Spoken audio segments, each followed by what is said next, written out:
He's touched millions of children throughout multiple generations, inspiring creative play, unity, and love.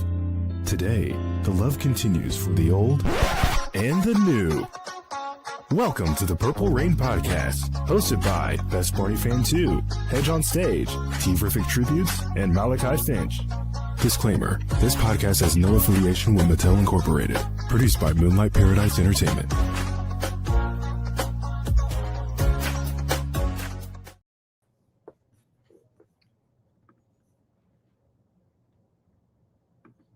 Surprise. It was like, what is going on? Somebody said that we're, I guess, streaming the Instagram version to YouTube. Yeah, there's two videos on YouTube right now.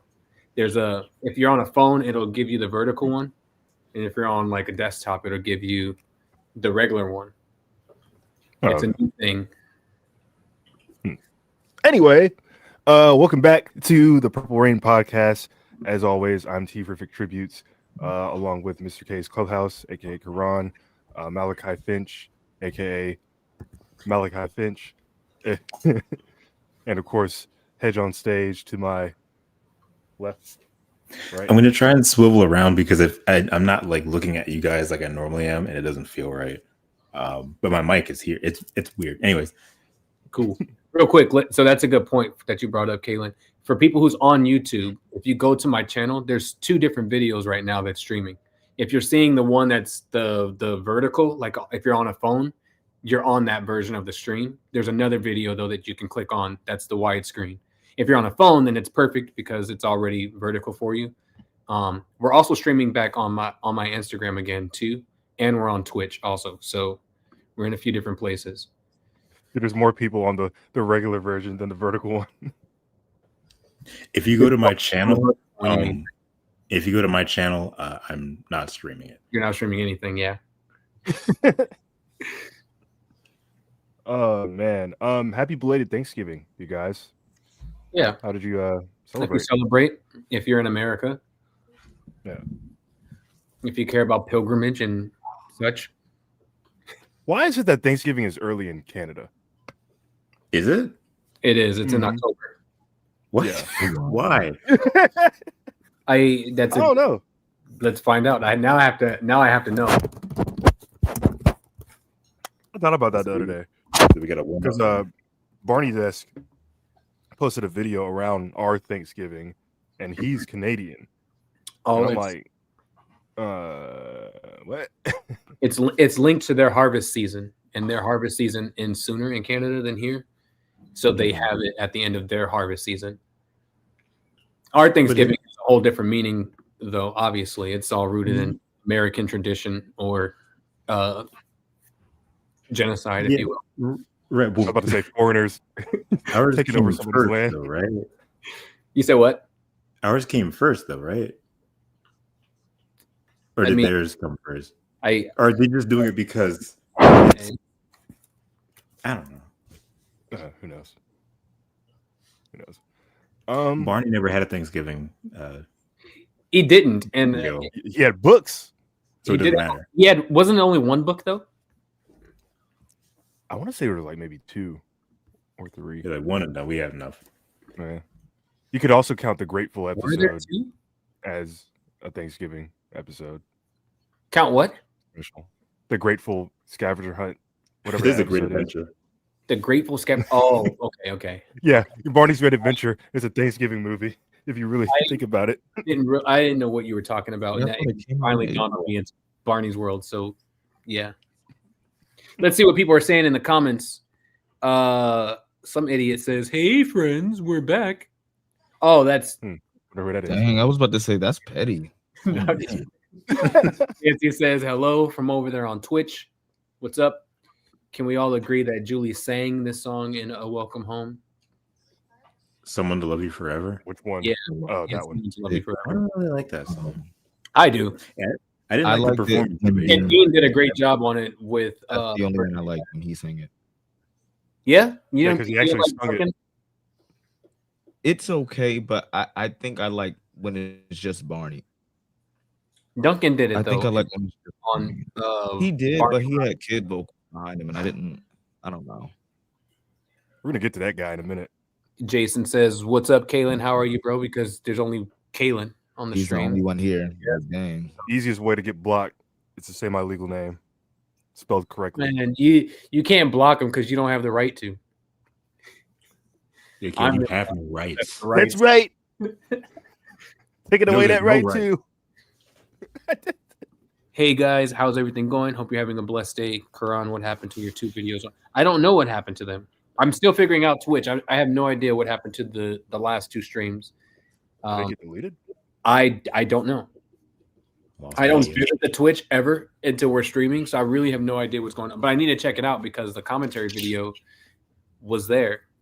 And so yeah, I don't know what's going on. You guys switched to Twitch to avoid copyright claims. And it got a copyright strike. And it's gone. I still have the recording too if I can like upload it there. I don't know. I'll have to figure it out. What's up, brothers? Hope you're having a blessed day. What's up, man? What is this? As well. What are you talking about? What is this? Just ignore him. Bob West might do a stream tonight. It's fantastic. I haven't watched one of his streams in like 2 years. I haven't either. It's not that he's boring or anything like that. It's just it's kind of the same. They're I mean, boring. let's be honest. It's just nothing. It's nothing new, right? Like it's always this. It's him signing, which is great. It's fine to go in and talk to him every now and then. But he used to show some behind the scenes stuff, and then he stopped doing that because he still has to archive. Which he still does, kind of. Every now and then, but it's always like like it's always great adventure stuff, which is cool. But you want to see. I never went back to his behind the scenes stuff after he didn't give us the full Shea Stadium stuff. So I like that just blew me. So I never went back. Oh, because he only gave like a snippet of that. Yeah. I mean, he's super busy too, and he has a lot of that he has to like archive and do all of that stuff too. Like it's just it's a lot for him. I think that's the main thing is that he's always doing the convention circuits and sometimes he's sick, so he has to postpone stuff. But like he does have all this stuff that he's trying to disperse at certain intervals of time. But because of all these things, it gets pushed back and you kind of, I don't want to say lose interest, but like you guys said, it's the same room that he's in, same shirt, same concept that he's doing each stream. So like it's the unfortunate nature of like you've seen one, you've kind of seen what a lot of his main job is being like a freelance graphic artist, so I'm sure he's always like on the hunt trying to find the next gig, and also when he does, that takes up numerous amount of time anyway. So I don't blame him for just kind of keeping it mellow and keeping it the same. It's just at a certain point it's kind of like, all right, unless there's something new I want to watch, what's the point? I will say I'm glad he's doing something. As someone that was part of Barney, he's regularly interacting with people and doing something like this, trying to do it every week. I think that's really cool. And not making controversial statements. Yeah. I mean, and it's only so much that he can do because he's just talking to himself, and then thousands of comments that you're trying to filter through and find the important ones. So there's only his streams can only do so much because it's not like he's bringing, he used to talk about the idea of like bringing in guests. And then I mean, it would be a cool idea, but again, he's super busy. Other people are super busy, and to try to match that up is probably more work than it's worth. For the most part, he's like a one-man band outside of, he has a mod every now and then, but like he is kind of trying to string this along himself, which I do commend, because it's a lot that he has to do, kind of just like on his own, sort of. But yeah. See, I understand him like keeping it like the integrity of it all, like not wanting to get certain things out unless he decides, when the right time would be. But at the same time, it's kind of like, dude, just show us something new, or at least do something new that'll keep people like us around. That sounded bad. Yeah. So do something that will. The consistency is more basically. I do agree with Edge though. Like it's at least good that he's doing something, because he's the sole Barney person doing anything ever. He's like one of anything. the only You know what I'm saying?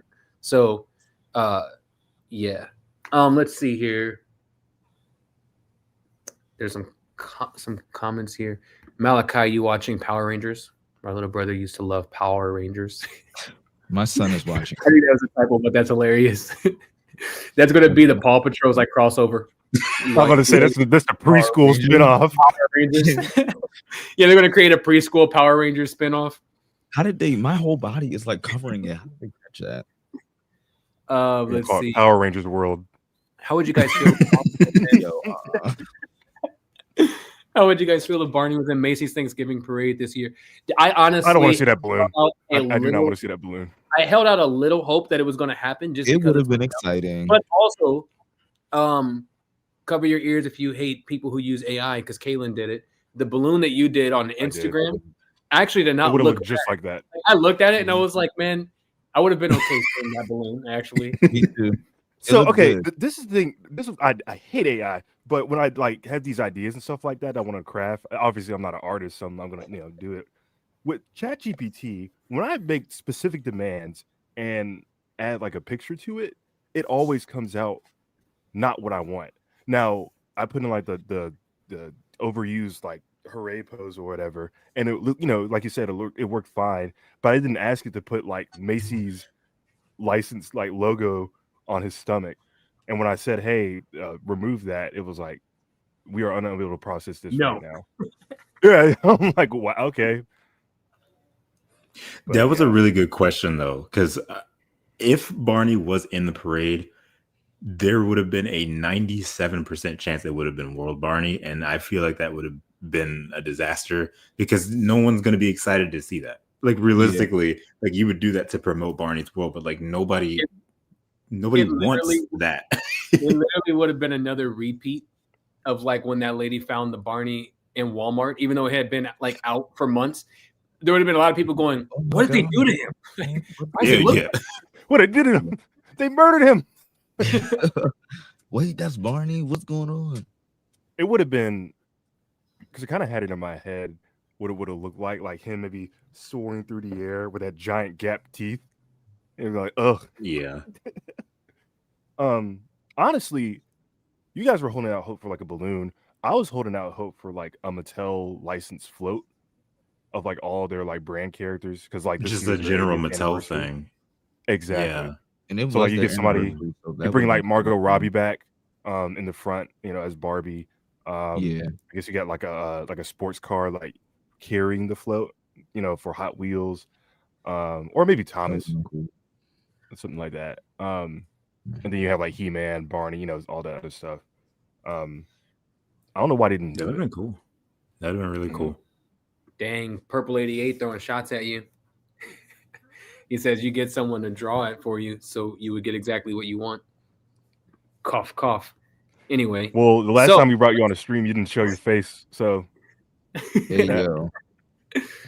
that's all right. They'll be friends by the end because they're the sole two Barney World fans. So, what's with the upcoming Master Okay. stream? Or yeah, where did your son come from? something? Bro. I did just see braids, and I was like, I don't know what's happening over there. But, You can sit right here. Y'all didn't see him throwing up gang signs? what's with But it the was like Master? one of those. For the Masters thing, you would have to find out soon in Barney History Fans, and then obviously on the day that it's listed. That's all I can tell you. By the about way, thank you for bringing that up.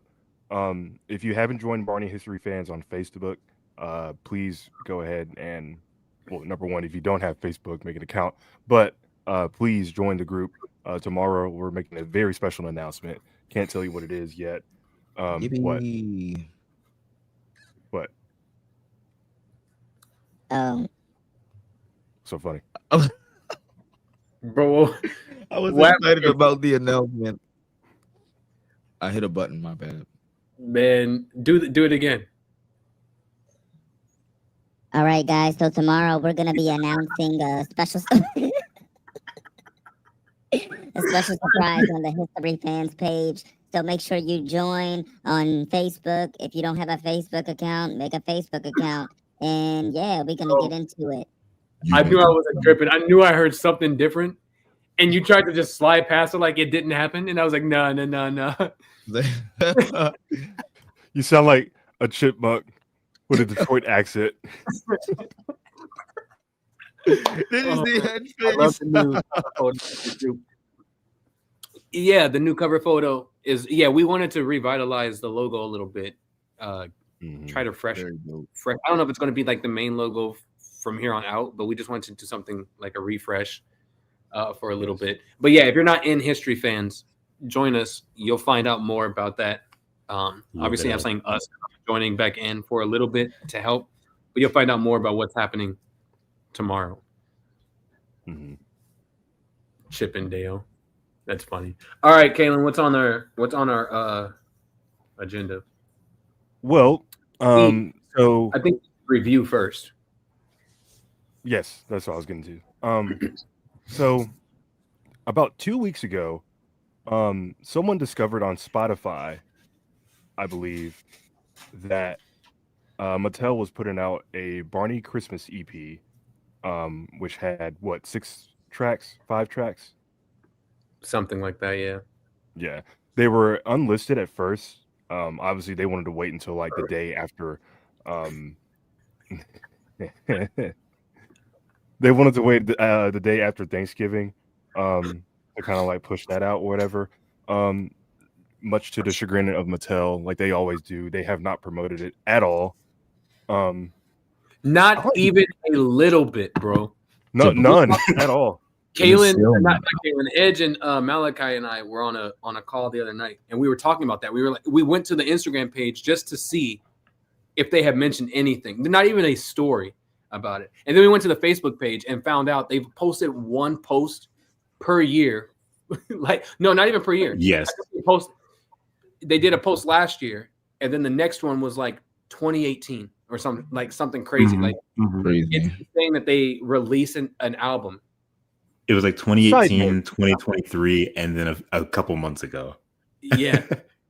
Side note, it is fascinating to me that the recent Dora show just got canceled, yet she's in the parade. But she Nickelodeon does like they do their thing with their brands though, so like it wasn't surprising. But I mean, like, again, we keep making like that as an example of this is how you revitalize your brand correctly. You know, you combine the old with the new, whilst promoting more of the new, and also bringing the old actors back for specific thing, especially with social media. And especially when you have major stuff like this, they just won't do it. Yeah. Well. Anyway. Back to this though.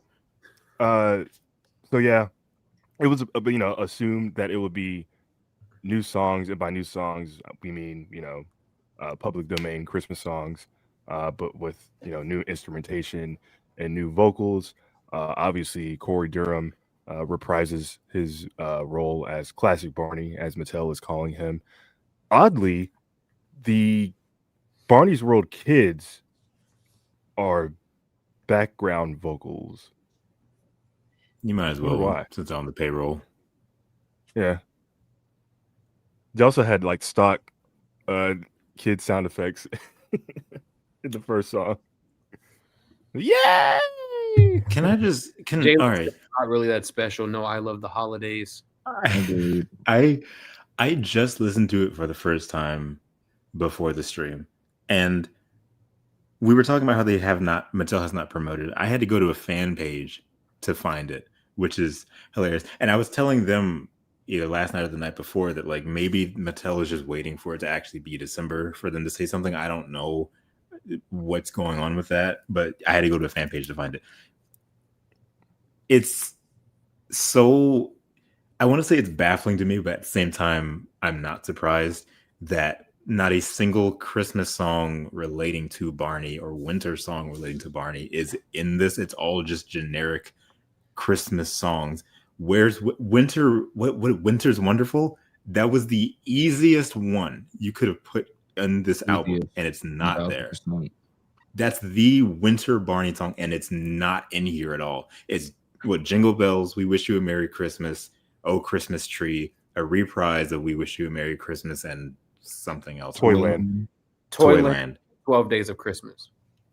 And like it doesn't sound bad, but it's the most like just get it out there thing that they've ever done. And I think that's why it's so disappointing to me, because it doesn't really mean anything. It's just it's like shovelware.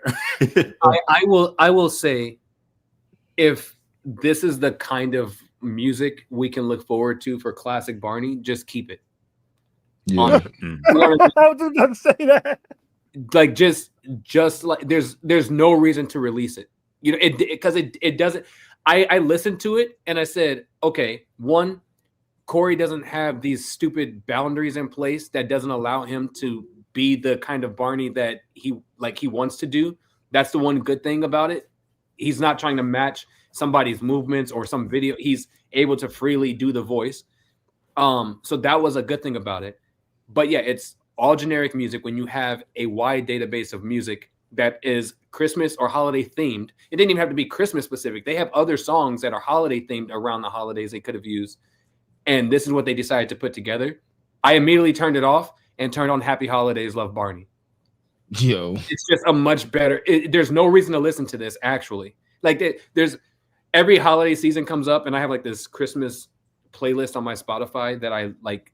I add all my Christmas music that I have in there from like, you know, way back, but like the Justin Bieber album, the Happy Holidays Barney album, like all this music, I just let it shuffle. And my kids like listening to it around Christmas too. This will not go on the playlist, because if I want to hear Jingle Bells with Barney, I'll just listen to Happy Holidays Love Barney. You see what I'm saying? But also, yeah, they changed the lyrics to those songs. But look, hold on. Look at the cover art. It's the most generic thing ever. Bland it is. Yes. It doesn't read Barney at all. You didn't even use his signature logo or name. But they have a suit. You found the first font that auto-popped when you added a text on box. Canva. And it's at the bottom left. That's the thing too. The logo is at the bottom left. Like it's just they made sure to get that Mattel logo in there though.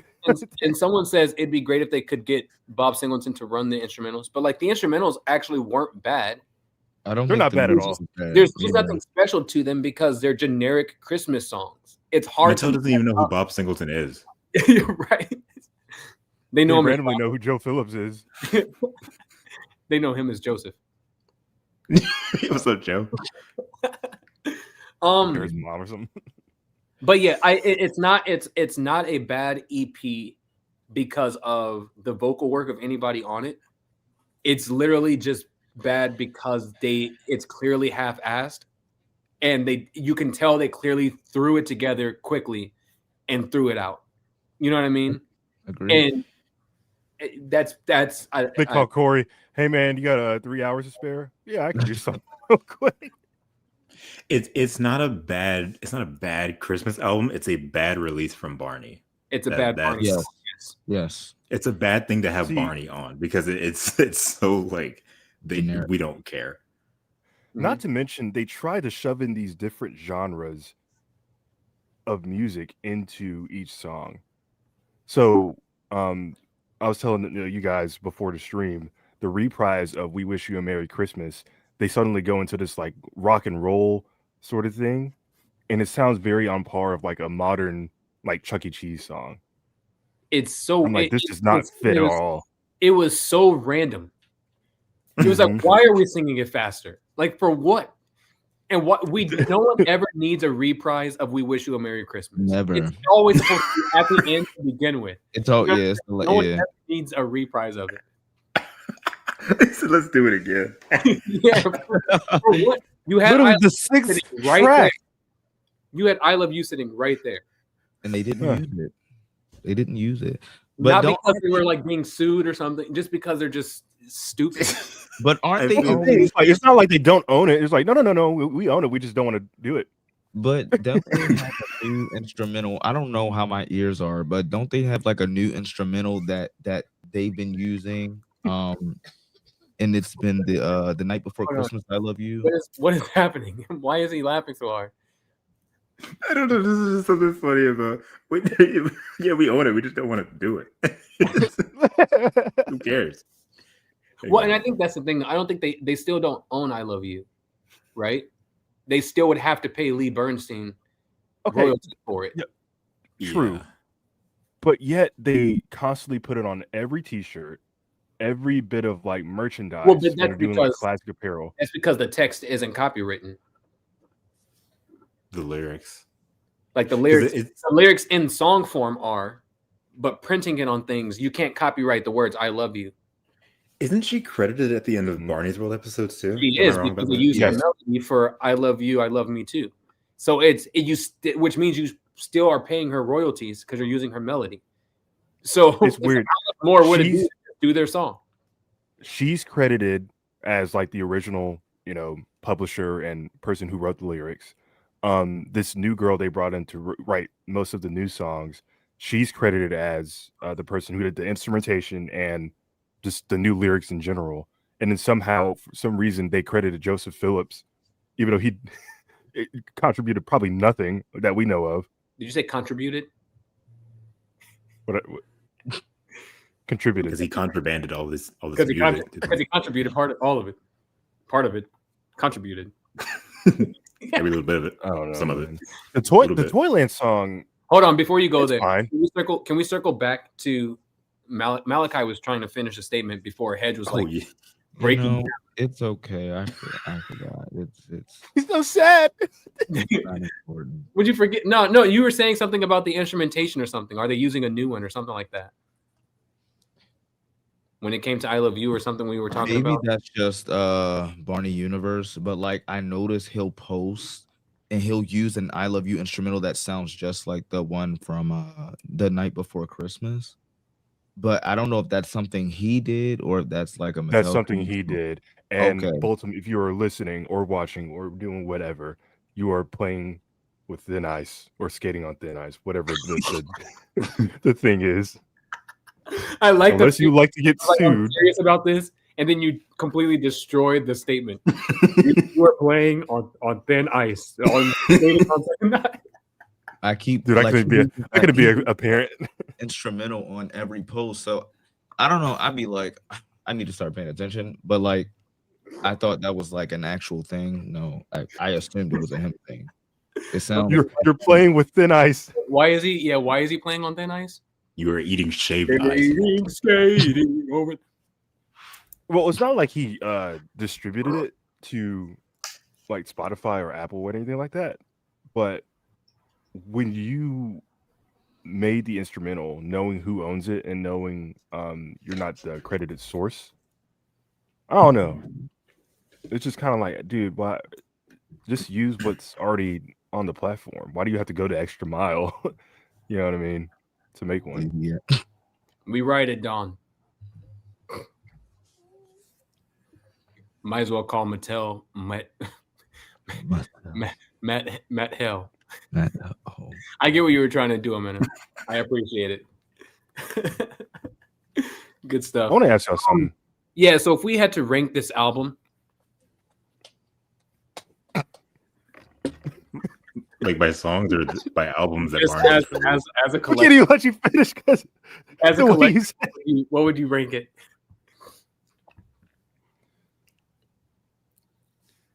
Say it again. Out of what? As a collective Out of- album, what would you rank it? I mean, out of 10. I mean, what else would you? See, it's hard because You rate it's hard because you're asking us to like rank every single Barney album. Up not to hard. this point. It's a very easy decision.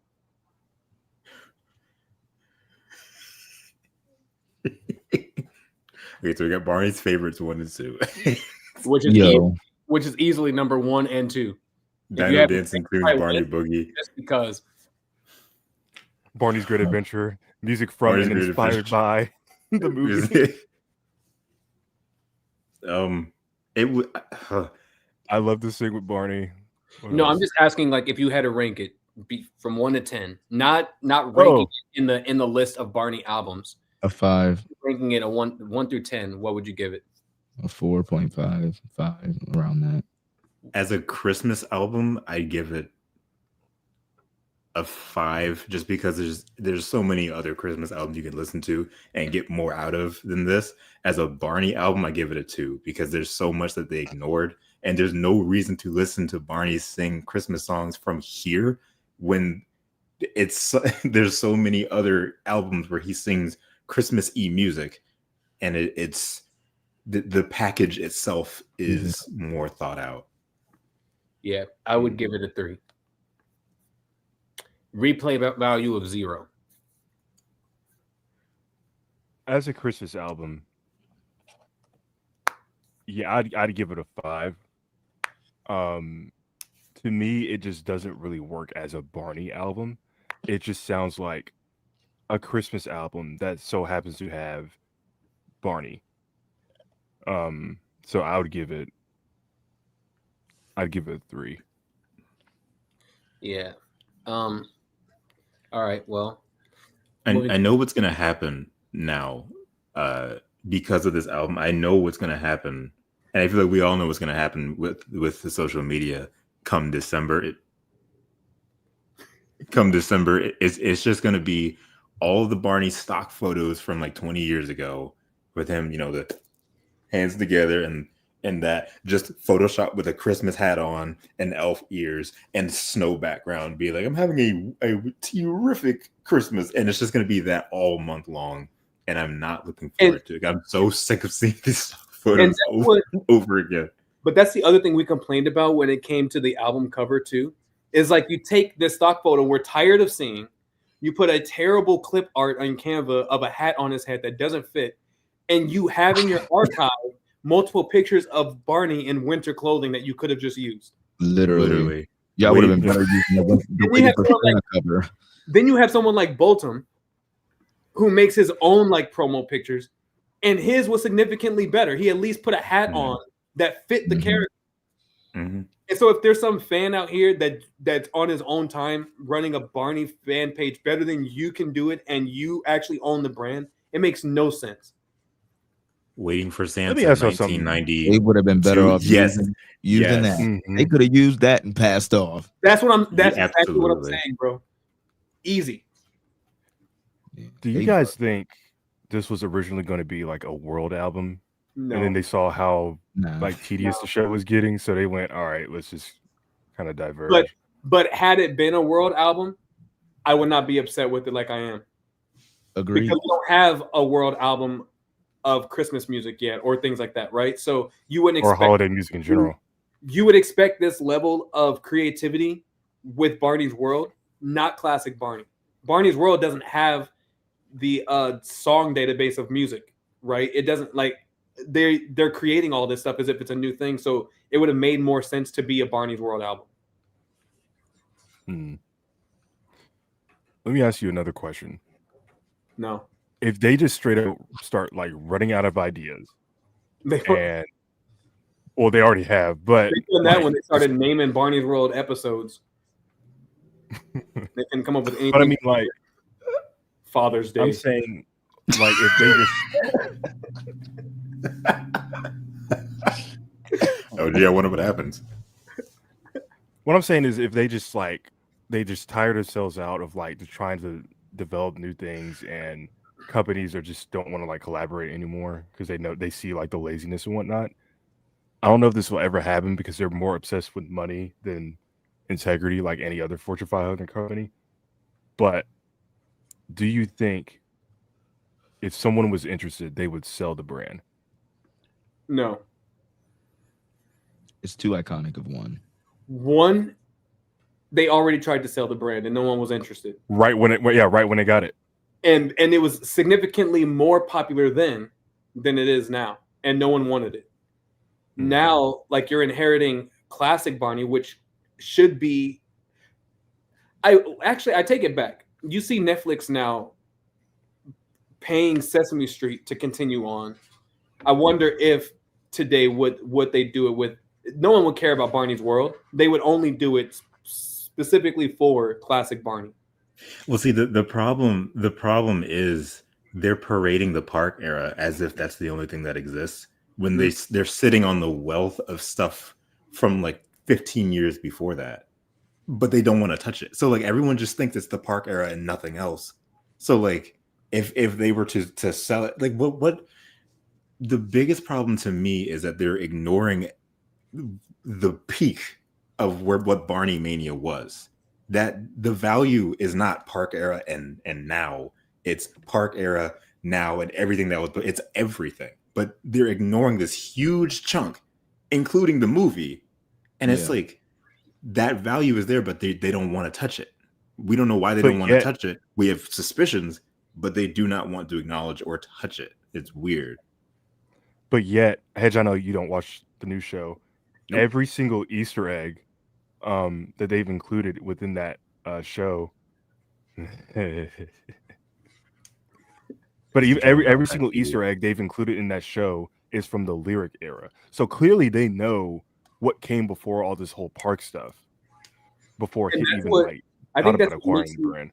I think that's what makes me more upset about it. Is it's not. It would be one thing. I don't know how it would happen, but it would be one thing if you owned a brand and you didn't know about the history you have, but you very clearly looked at seasons 4 through 6 and their home videos and threw in all these Easter eggs on purpose. So why are you ignoring that entire era of the series? Which was arguably the peak of the franchise. It was the peak, yeah. It was. Shouldn't be arguing about anything.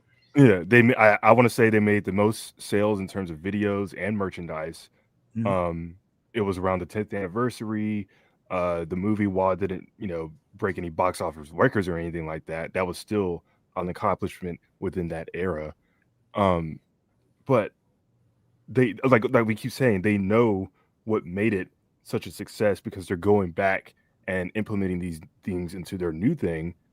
And yet when they want to push out all this like classic stuff to kind of remind us about the past and whatnot, they just straight up like, well, shit, season 7 through 14, that's our money makers, and that's the one we distribute the most, so that's the one y'all gonna remember. It's like, no. And I can see if Barney had like the problem of like modernization, right? Like if the later era stuff looked and felt more like of the time, but Barney was able to somehow, even watching season 1 stuff, besides the costuming and things, all of the like that entire series is a timeless series.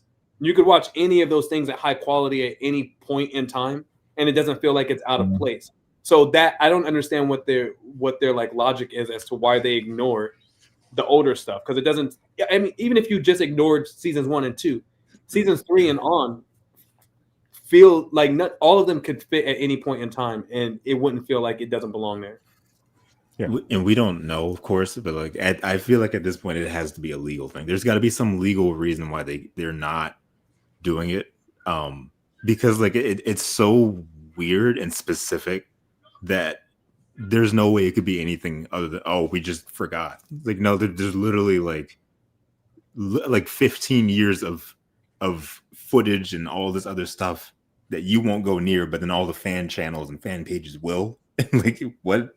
Like what is going on? It's funny too because when you look through their social media, every time they do like a meme or a reel, they'll use the audio and visuals from the park era. But yet, I remember they posted like a meme from Beach Party, and they just straight up like took out the audio and put it in like one of those meme songs. I'm like, why? You own it. Like they're still pissed. And it makes it seem like they're doing it on purpose. For asking his worth. Which makes it even weirder because when Barney came to Instagram, when they were rolling out the relaunch and stuff, they would do like they made a backyard gang joke and edited the cover and everything. And it's like that one little thing, and then they never did it again. It kind of felt like someone was in their ear saying not to do that. Man, you guys ever played this new Crash Bandicoot? No. Who's playing Crash Bandicoot in 2025? What are you saying right now? He struck a nerve. What are you talking about? This is the one that they released like a few years ago on PS. It's about time. Yeah. Yeah, it's about time you come back to the stream and talk about Barney and all this stuff. It's significantly more difficult than the original stuff for no reason. I'll tell you what's difficult. Being a Barney fan. Have you guys ever played it? I haven't to played Crash Bandicoot in a while. 2025. Been a good minute for me. Dang, So- he gave you a Kaylin. Crazy. Yeah, it's usually Kaylin that gets kicked off. It'll come. They're gonna make a Crash Bandicoot movie with James Marsden. They are making a TV series on Netflix. Ew. I don't know why, but they are. It's gonna look like every Nickelodeon animated show of the past 10 years.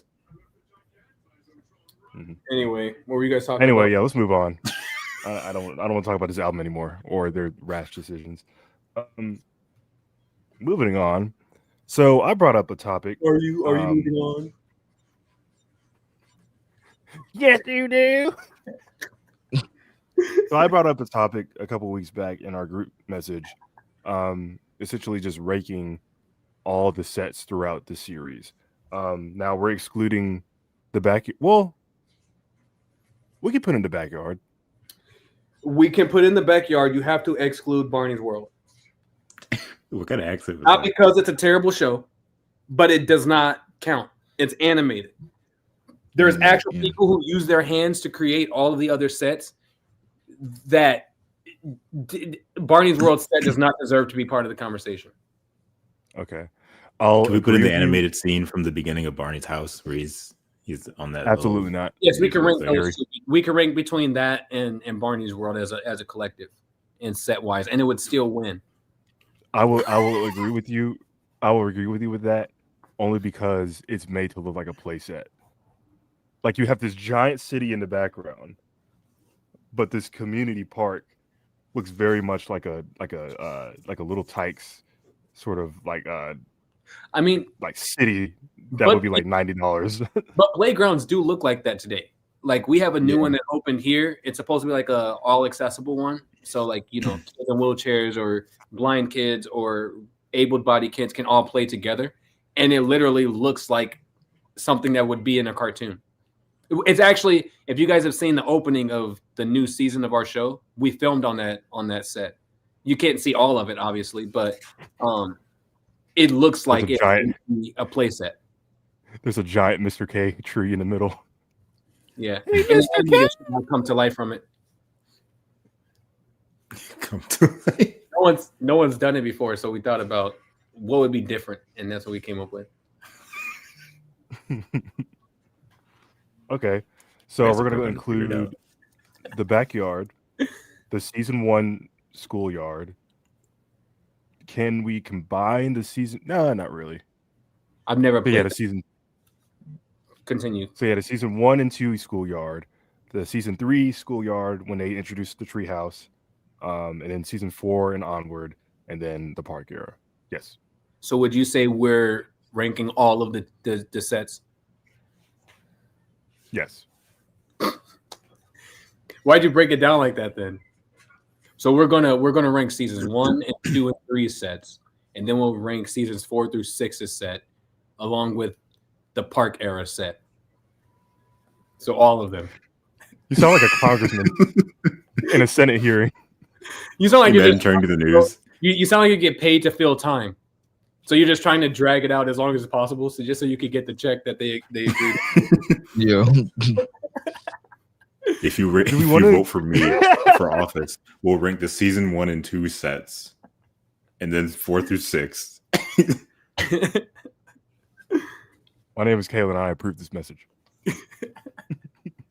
I would like to start off, Mr. Kalen.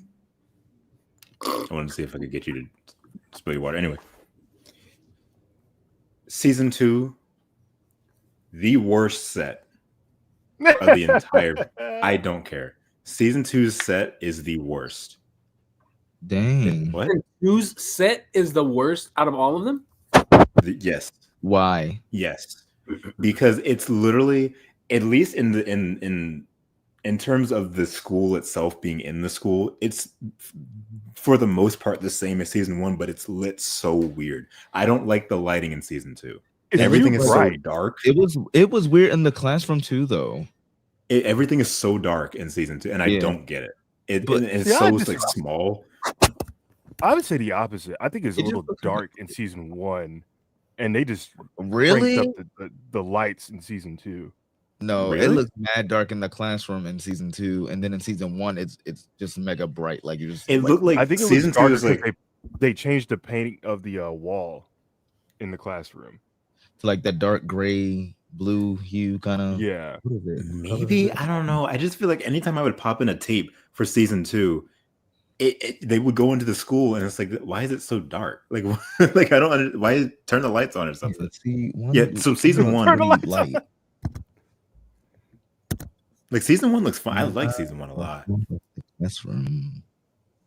It frustrated me every time they would like remove that bench from in front of the classroom. Granted, I know it's a small set. You got to like, film at certain angles, but like we know, like if we watched, each episode consistently, that bench is supposed to be in a specific spot.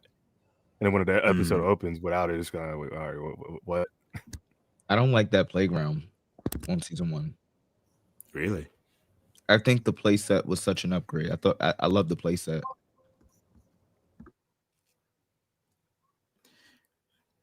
I think the season 1 playground play set that they had in season 1 just looked kind of generic. Right. So the step up of the place, I think season 2 set looks like a smaller version of 3. If the it literally is a small version of 3 without the treehouse. Like 3 is huge, but that one is literally like a compressed version of it. Like from the little stump in the tree and even where the classroom doors are, like by the stump and stuff, like it looks just like 3, but it's smaller. So I get what you're saying. Did they take that bridge away in 3? I was about to say, I always like the bridge. Why not just combine all the elements? See, so like I you have the love lookout that. platform and I then love the that. bridge, and then you expand it with the bigger platform. Season 3 is beautiful. It's very. I would have loved to play there, bro. So pretty. Do you Jump off the guys ever treehouse notice, and land on like, the playset. So wait, does the treehouse wrap around? It wraps around, and then there's like that big platform, which that shot that's on that second image is such a weird shot because you can tell they cut it. Yeah. Did you guys ever notice after season 3 they flipped the playset? So the platform was always facing the treehouse, and then starting with like talent show or whatever, they switched it to be near the tree. For real? And the stump. Yeah, see? Because I'm top left. Yeah, I never noticed that. Like right here, you can see that facing the other way with the workout, and then they changed it. I didn't notice that. I feel like that was more of a LaValle move, like a Bob LaValle thing. Yeah, he came in and made the change. Like it was taking too much space. That's crazy. I never noticed that before. He's saying it's bad because it's cramped. It doesn't have the tires. Who said that? I didn't mention the tires. Okay, so go ahead, Hedge. Rank your sets. Did you finish? Season 2 is the worst. If we're including the backyard, I would put the backyard above season 2. Just because it's lit well. I like the scattering of toys all over the place. Which, if that was a black household, you would have got whooped. Yeah. Wild them damn toys outside.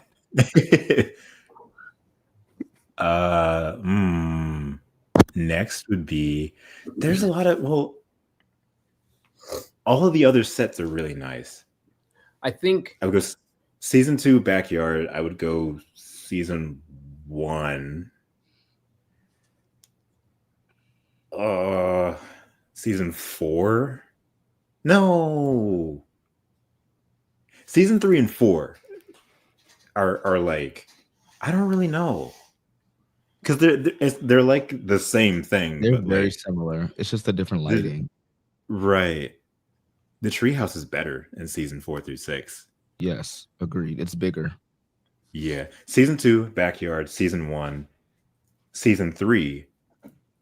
Season 4 through 6, and I guess would Park Era be the best one? It's the biggest, and there's more stuff going on.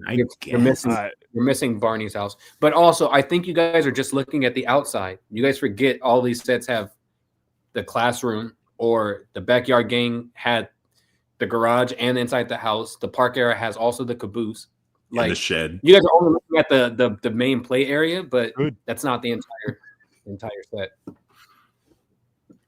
So the shed would be the worst.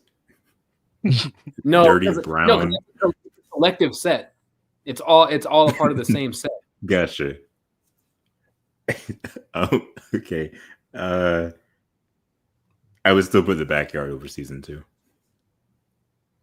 I'd rather be in the shed than not being able to see anything when I'm walking around. The shed was significantly darker than the true set. I think we talked about it before. Granted, they were all out of like chronological order and whatnot. Are you finished, Hedge? No. Are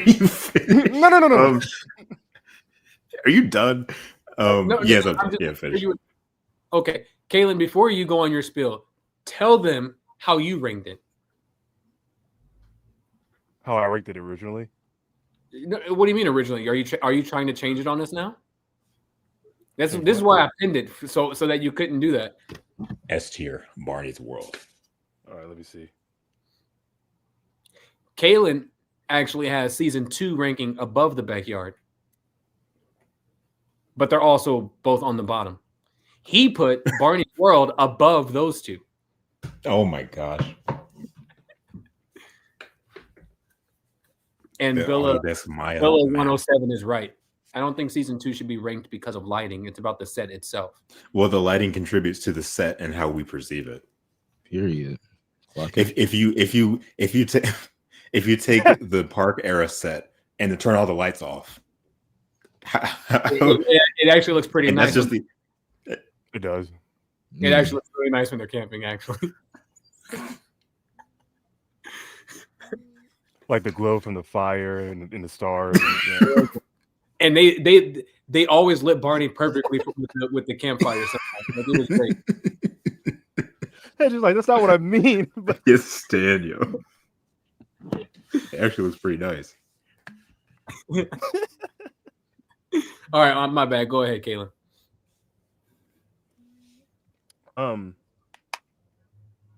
Okay, so I'll do my original ranking. So, and you know, some of these might have been jokes, but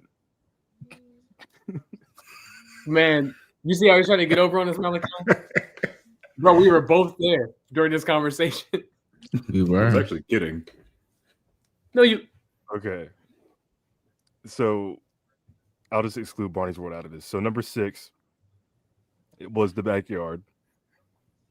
Number 5 was season 2. Number 4 was Hit. Number 3 was season 1. Number 2, season 3. And number 1 was the Lyric Era. And I say number 1 because they put in the most money into that. Obviously, like they went to hit significantly more money, which is why they built that massive set. And use it for 10 years. And use it for way too long. The same for 10 years. I don't know. I just feel like when that treehouse had more soul than the park, if that makes sense. Like the way they implemented like different things and the way they kind of like the different segments per episode and how they would use specific things within the treehouse or within the playground. It felt more expansive. Whereas with the park, while it does look like, you know, a park of that time, you can clearly tell they were having a little bit of trouble like moving around the set.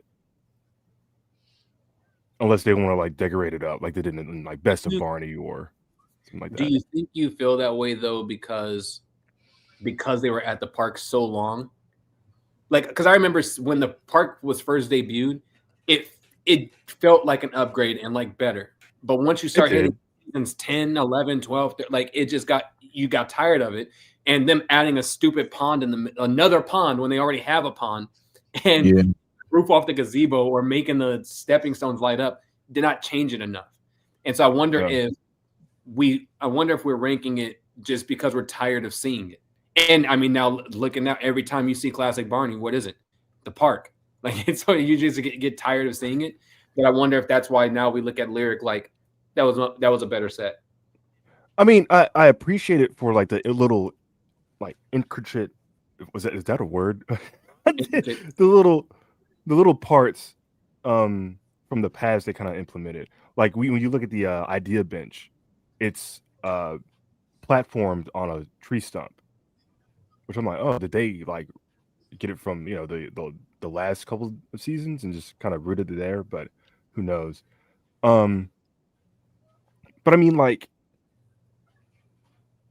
those first couple of seasons when they introduced it, granted it was a new set. Carrie was kind of like getting used to being a TV actor more than a stage actor, and so you're trying to move this 100-pound suit around what's supposed to be somewhat of a closed off park. Because when you see like the walls that are in between like the trees and, like you said, the pond and stuff like that, it makes him feel really like closed off, like being this giant reptile that can't really move around this park or whatever. I don't know, that's just me. I like the park set because there's so many different areas for you to be at that look different from another part of the set, as opposed to the camera being positioned and you can see the entire thing. Like a lot of the sets usually tend to be, for the most part, you can be in a corner and not know what any of the rest of the set looks like.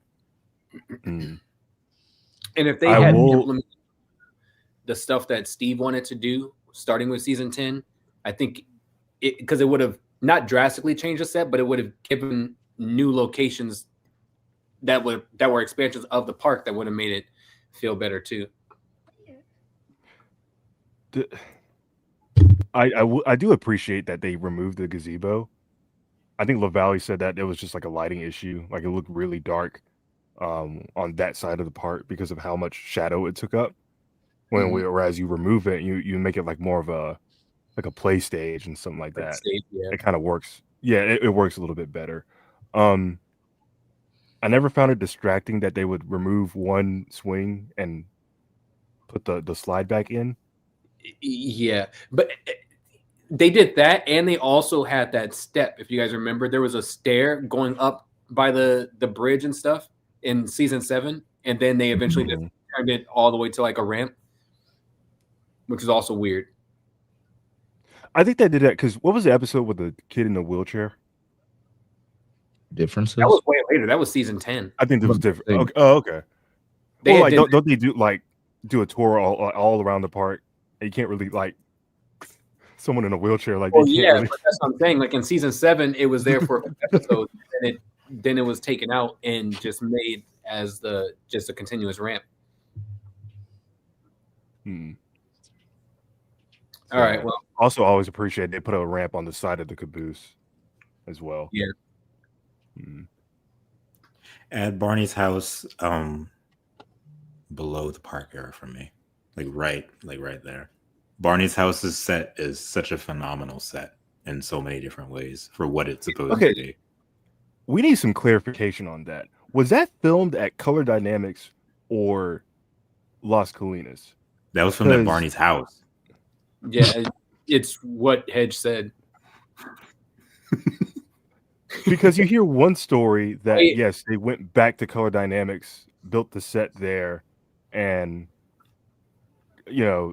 while we know how small it looks, it kind of looks more expansive. It was Color Dynamics. But does it matter? Like people have argued about it, right? Like, oh, it was Color Dynamics, and then you have, I think it was Joseph Hernandez who was saying, I think he said it was Color Dynamics. Someone else is like, no, it was this other place, and it's like, who cares? He posted a behind the scenes. Well, it's like who was there and who would know. That's what's so strange because he was there, and so it's like, why do you guys not remember? It wasn't that long ago. You know what I mean? Like, well, he posted a video of them doing a photo shoot out at the house, It was like a white backdrop, and all the stuff was like turned off, but it was still like the house set. But when you look to the left of it, it looked like they were still at Las Colinas.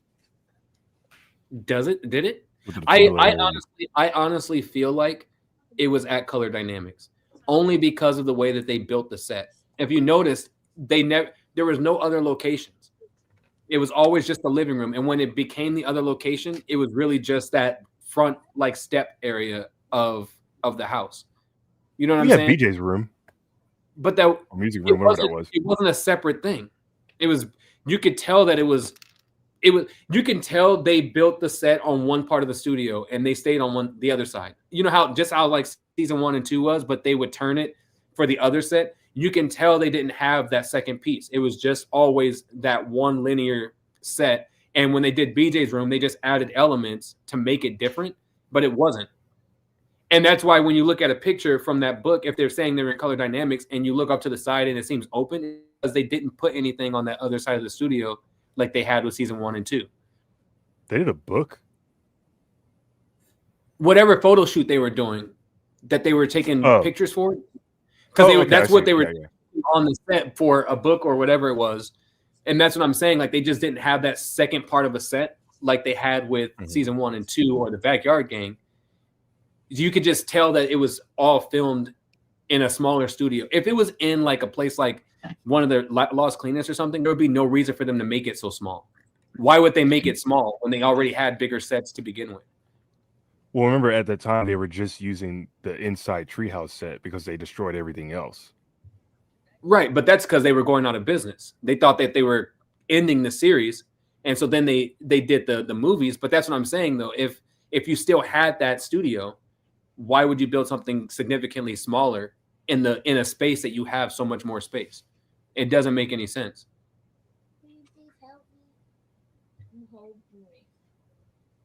I don't know. If you just imagine. All right, Malakai, what's your ranking? What's your problem? Top to bottom or bottom to top? I mean, however you want to do it. Kaylin and Hedge did them Bottom to top. No, they did. Did they? I think Kaylin didn't. You I start did the with worst first.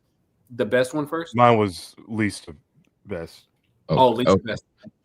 So I'll just do that. What are the options again? I'm sorry, just all of them. Well, yes, but like these 1, 2, 3 Backyard Games and in all seasons 1 through 13 and Barney's house. Starting from worst to best.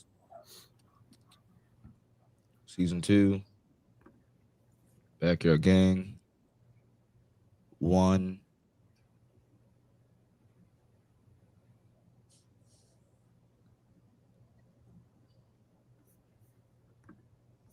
Arc. Lyric and 3 are touching, but That's exactly where I was at. They're literally touching, but like I feel like the nostalgia of 3 being my favorite, I want to put it at 1, but I think I gotta give Lyric 1 and 3 like right behind it. That's fair. Were you finished? I was done. Okay. I'm trying to get better at doing that. The season 3 treehouse was so bland to me. And But it's all those colors splattered everywhere. Unfinished wood. Yeah. Oh yeah, unfinished wood. Wasn't very polished. Like you could tell that like that's the most it looks like a set there. And it was kind of like, okay, that is not like if the giant treehouse existed in the real world, I don't think it would look like that. But also I wouldn't think it would look like an Airbnb in the next couple of seasons. However, if it did exist in the real world, we would think it's the best treehouse that has ever been like in existence of all time. Just because like, in real life, it would be insane. Well, what made the Lyric one work was the little like branches they would like show inside of it too. You know what I mean? So like you would see like little windows and stuff, and you'll have like trees. Not trees, leaves and like branches. Curve like within inside the treehouse, Whereas when season 3, you don't really get that vibe other than a few leaves and stuff. You know what I mean? Also, in Beach Party, the whole, subject before they go to the beach is, oh, it's raining. We want a sunny day and whatnot. Why would you go to the one place where you would have more rain? Like, if this was real life, that treehouse would be wet. It would still be raining. Yeah. Unless there's like a roof or something that, that I'm unaware of. No, I think it's implied that there's a roof because it's leaking in certain areas, which implies that it's covered somehow. Okay. But also, weird because maybe their school was destroyed. They had nowhere else to go.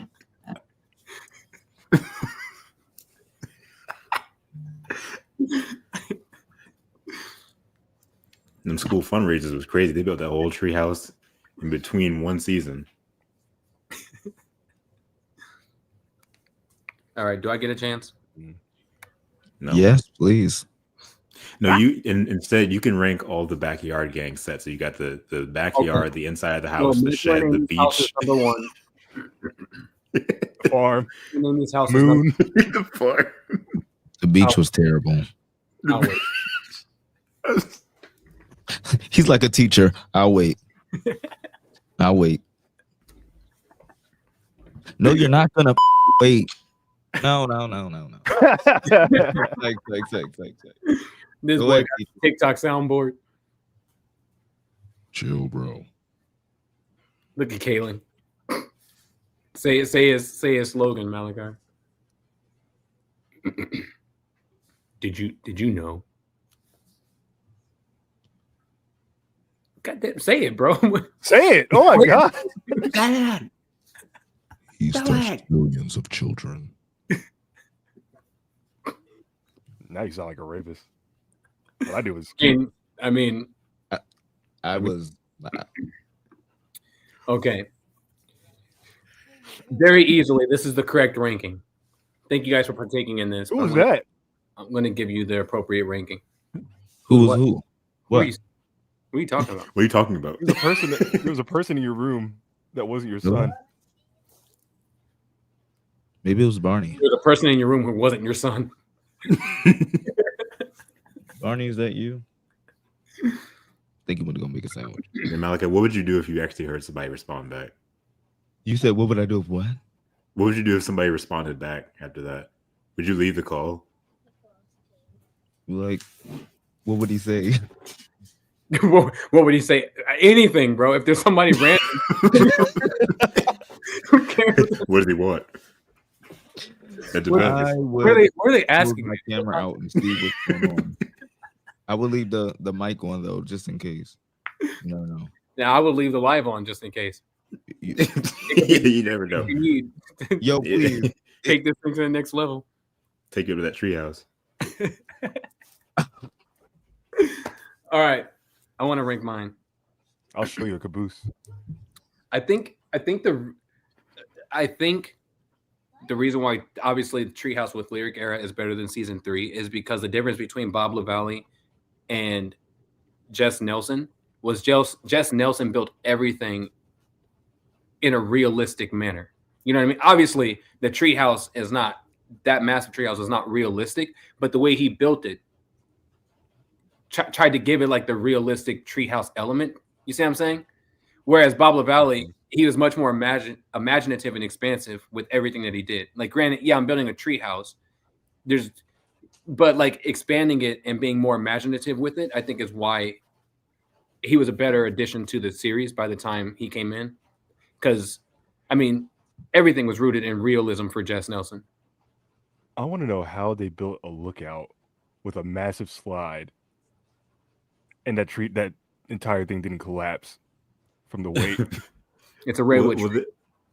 Just real quick, there are times I think I don't remember which season 3. I don't remember which home video it was, but there was a shot that you showed on one of the screenshots where it's the tree, and it's where you see the tree and the treehouse platform there, and like the actual which one? It's the second one. Look at how far off that platform is hanging compared to where the tree is. Like the Yeah. foundation is Yeah. not like realistically. If too many people stand on that one side, that whole thing is gone. Also, why is the grass green but the leaves are clearly like fall, like turning? Well, because the grass is green. It doesn't change colors, Caleb. Huh? Leaves change colors. The grass doesn't change colors. Okay, if they're implying that it's fall, The grass then is the grass still would.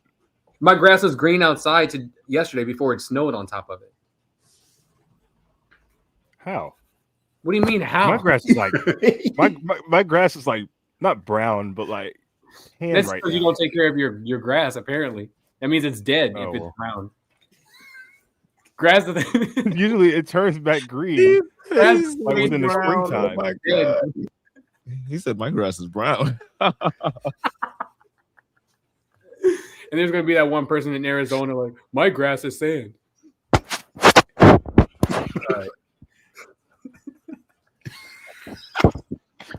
Maybe it's just like with different parts of the world. I don't know. Oh, man. I don't know. It just doesn't make any logical. Like, if the grass is green, why not make the leaves green? Think about it. I don't know if you've seen it, in the Let's Go on Vacation video for season 13 or whatever, it's fall there too, and the grass is green. The leaves, but also when it snows, the leaves are still intact on the trees too. That's the problem that we have to have is with stuff like that. Yeah. All right. We're looking at it wrong.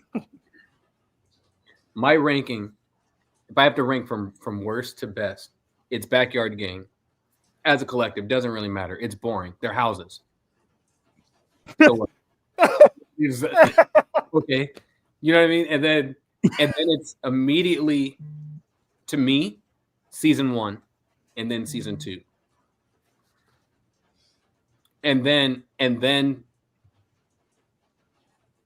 season 3. And then Barney's House. And then Hit. And then Lyric is number 1. Okay, I forgot the house. I'll put the house after Park for me, but that's a valid list. I'll give you that.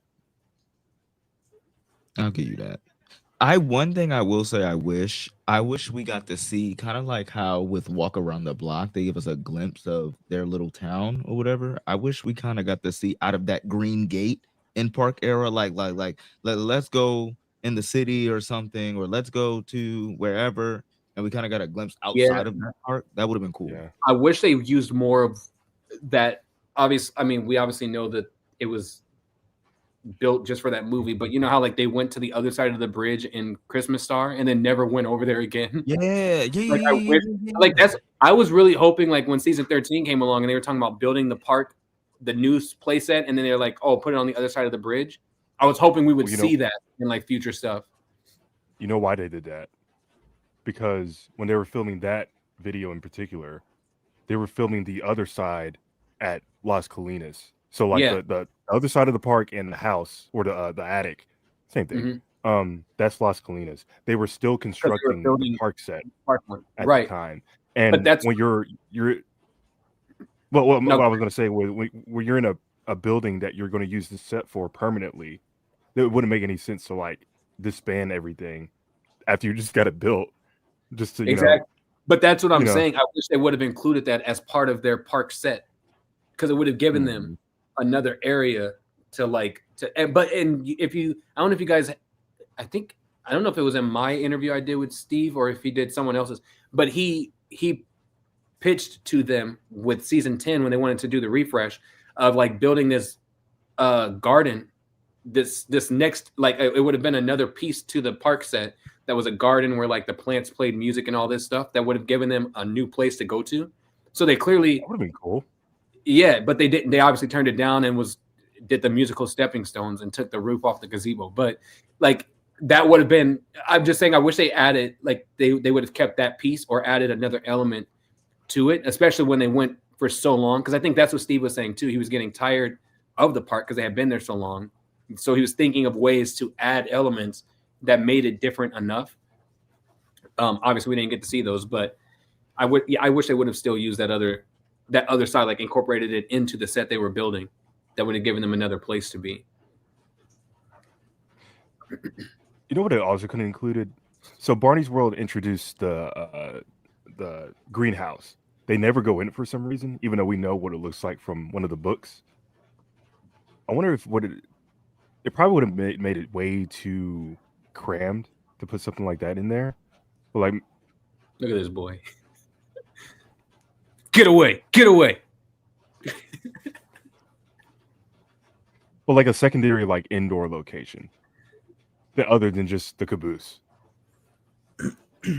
Yeah, Mhm. I think it would have worked perfectly to put the treehouse in the park.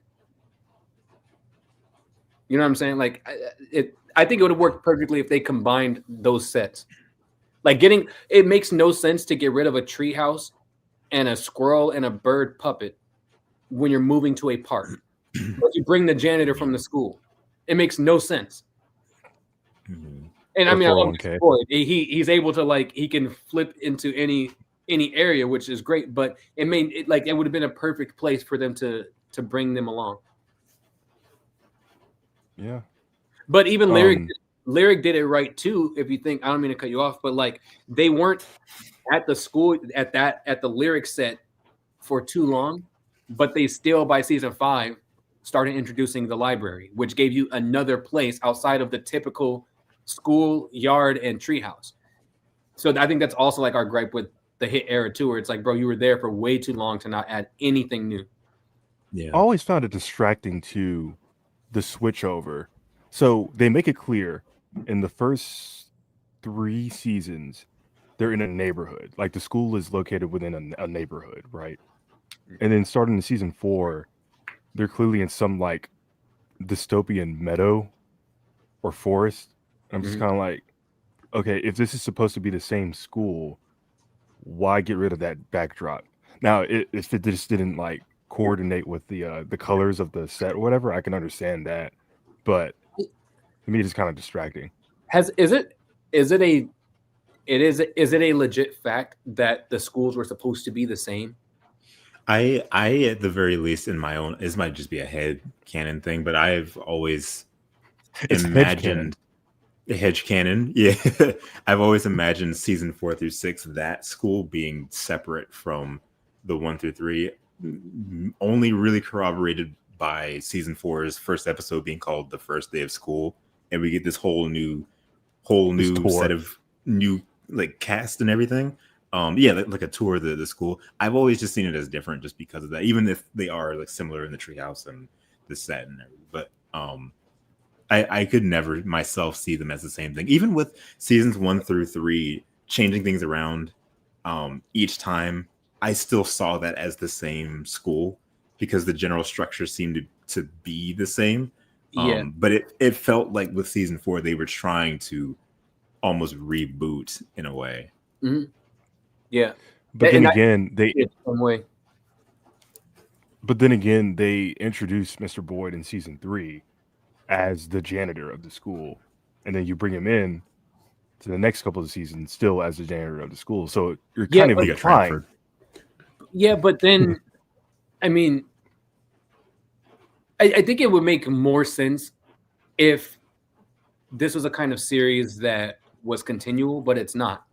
Like every few years, it rebranded for a new generation. So we could be at a completely different school, have the same guy being the janitor at a different school, just like how they did with Now We're at the Park. But this is the same guy who was the janitor at this school, who was also the same guy at the beach hunt in Hawaii, who is now the park like person at, you know what I'm saying? Like it wasn't the kind of series like with a typical sitcom or something where, you know, there was that like structure, if you will. So I think that's why you could have Mr. Boyd be the janitor at 2 completely different schools, and Barney is like the thing that ties them together. You know what I mean?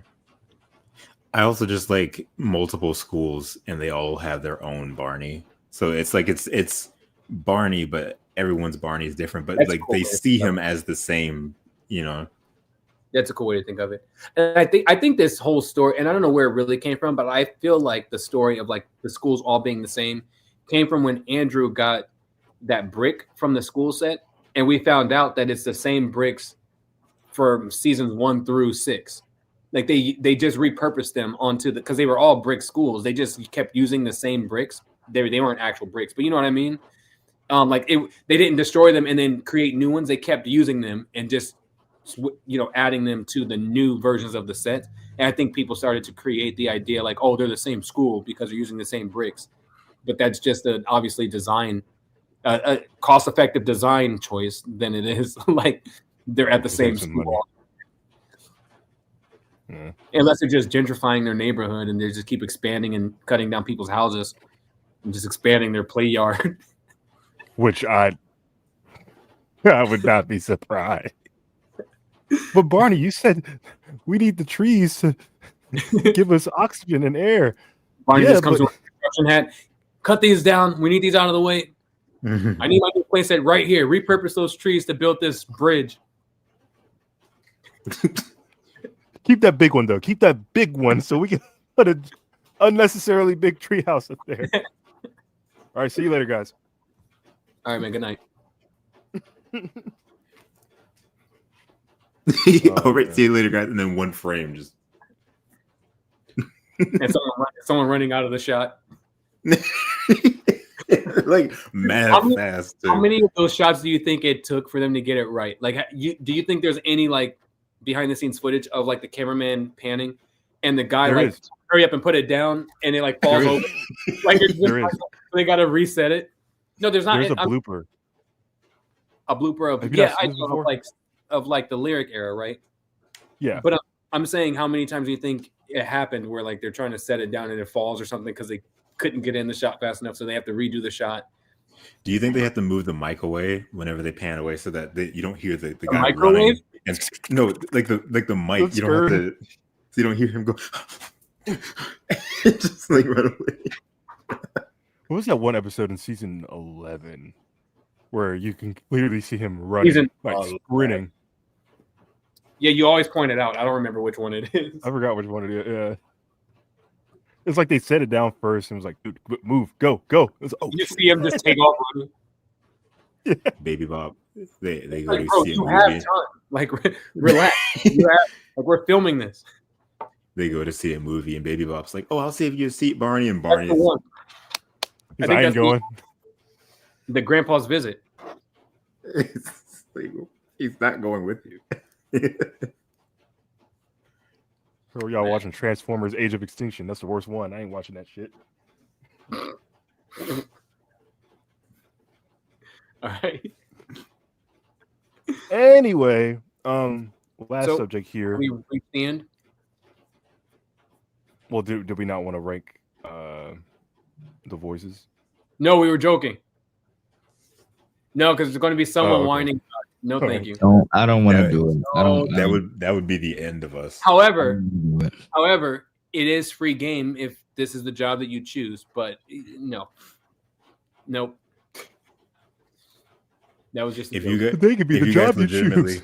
If you guys legitimately were to rank the voices, I would either leave the call or just stay silent the entire time because I'm not letting a single voice clip come out of my mouth for a Barney voice actor tier list. Yeah. Oh yeah. Out of context. We will not do that. The best voice was David Joyner. Facts. Okay. So let's do this then. We ranked the suits with Orion, and we just ranked the sets. How about we rank the dolls? I thought we already did that before. We did because people were like pooping on that. At least we talked about them. They were doodling on that season 4 doll. We always say, bro, your kid's leaving, man. I know he leaving. I told him get out. His mom ready to be here. Yeah, I think we already at least we talked about. Yeah, get that. Hold on. Get that Popeyes cup right in the camera. Sponsored by. And before you came in, he had the whole box of Popeyes. Well, no, we're seeing the logo right there in full display. What was the talk show David was on, and he tried to do the voice, and he sounded like Yogi Bear? It was it was one of those like black-owned kind of black production interview talk show things. This person says Bob West number 1, Duncan Brandon number 2, Tim Dever number 3, Dean Witt number 4. However, you're forgetting David Franks and Corey. Said number 4, no one. Yeah, Bob And West. me. Number 4, Bob West. Oh, and you're missing Jonathan Langdon. Yeah, Bob West number 1, Duncan. You're also missing Hedge. Hello, Tina. What would you like to do today, Tina? I missed you, Tina. would you like? There's a McDonald's down the street. Would you like some? Would you like a rough ass hug? Would you? No, my mom said I couldn't get in the car with strangers. I feel like sandpaper. Ouch. I put Dever above Brandon, to be honest. And We're not, everyone would. but the correct answer immediately for 1 and 2 is always Bob West and Tim Dever. You can fill in everyone else wherever you want to, but those two are number 1 and 2. And knowing that Tim was just a guy that just auditioned, he wasn't an And, actor like, or didn't anything care. like that, and got it. But he did sounded the good though. closest. Like, He did. I really wish there was some alternate universe where we saw like him as the. I wonder. Do you guys think? I don't know if we talked about this before. Do you think any of them ever? Do you think they ever recorded some episodes with him before he left? Yes, I think Yeah. maybe the first very beginning two, ones, right? Which is why. first 2 or 3, and then Dean kind of dubbed over them. Do you think that's why? No, maybe not. I was gonna say, do you think that's why they used the season 6 Barney doll for Christmas Star and for those like that very first season 7 episode before they switched it? Or I think they I wonder what forgot that they needed to build a new doll. I really wonder what's the but then they explanation. brought him back like in the I Love Years later, like what that what last the, video like, they did, they brought that same doll back. and they didn't even use it the whole episode. They used it in the beginning only. Like that was what's the explanation behind No, it? You know what? they I used think it- I know what it is. No, you're talking about season 7. I'm saying, and I Love My Back in Friends. I Love My show They Friends. did. They brought the season 6 doll back again, and You know Barney what it came is? back. So it's like, why? Those kids were clearly toddlers, and I don't think they trusted them with like the more expensive one. You know what? They're all That's a expensive, valid answer. but like they used an older one. I don't think they weren't toddlers, bro. At Well, minimum, they were at like minimum, 5. they were 7. The only reason why they seemed so much younger was because they kept on to like the kids, like Tracy and them, for too long. Yeah. So then when it was time to actually do Mm. another refresh, they went back to the age that they were supposed to be having, and there was a complete height difference in the kids. Oh, But- they look way younger to me. BRB. I think the little boy was the youngest of them, like Mhm. the little boy that was in that video. But I don't know, man. I was looking forward to those new kids because I was tired of seeing Tracy and all of them. I was ready for some new kids to come in. And Barney just, I like, it's, I mean, Barney is Barney, but like, I just always liked seeing Barney with like the younger kids because it was more like David in Barney's World is my favorite kid character of that show because it just makes more sense for this kid to have this imaginary friend and them being like tied to that thing. It made more sense than seeing Chip Wait, with his grown ass broken leg on the school set. Like, bro, go home. You graduated like years ago. you didn't like Michael. Hey, in Chip, season how's 2, the grown leg? man? Or Michael or Lucy just walking in like, With his why is driver's this woman license. interrupting our play? Like, full-time job. whoa, Yeah. you not have a job? Hey, I Chip, got into how's the leg? college. Oh, it's good. It's doing great, Barney. Thanks for asking. Yeah, thanks so much. Remember we went to the beach like 20 years ago? And that's why, Karan, to your point, that super glowing Gary action figure he carries around, why is that not Barney? You know what I mean? But because Barney's not a toy there. But if you were to traditionally keep it like they were supposed I to, think he would have been. exactly. I like to think, yeah, if the series followed the suit of like the original series and there was a toy, I would like David would be the one to own it. Clearly, he's Right. He's very much the Tina or the Linda of Barney's World. You know what I'm Yeah. saying? That's his favorite. Mhm. Probably because they're both black. Somebody, first of all, do you guys hear Barney and David? do you guys hear yourself like as an echo? Sort No, of. that would be a mental thing. Anyway, somewhat related, not really, maybe. Someone in, I think, Barney History Fans asked what we all thought about how when Barney came to TV, Michael just never mentioned Amy ever again. Like, I thought that was a really interesting question because it's like, I mean, they really don't. Okay. They act like she didn't exist. But I mean, do you guys have siblings? I mean, Yes. Kaylin has siblings. How many times in a day do you mention your sibling? See, but the thing is, though, Michael and Amy were mentioned in the theme song for like 6 years, like prominently as the first lyrics after we get through that main thing. And so for her to just not only not show up in the show, but he never ever mentions that he has a sibling. Like, I think that is a little strange. Well, by the time they got to the series, Michael wasn't the focus point anymore. It was hyper focused on the new kids and a little bit of Tina. So it was always all about their parents. We never heard about Tina had Lucy, though.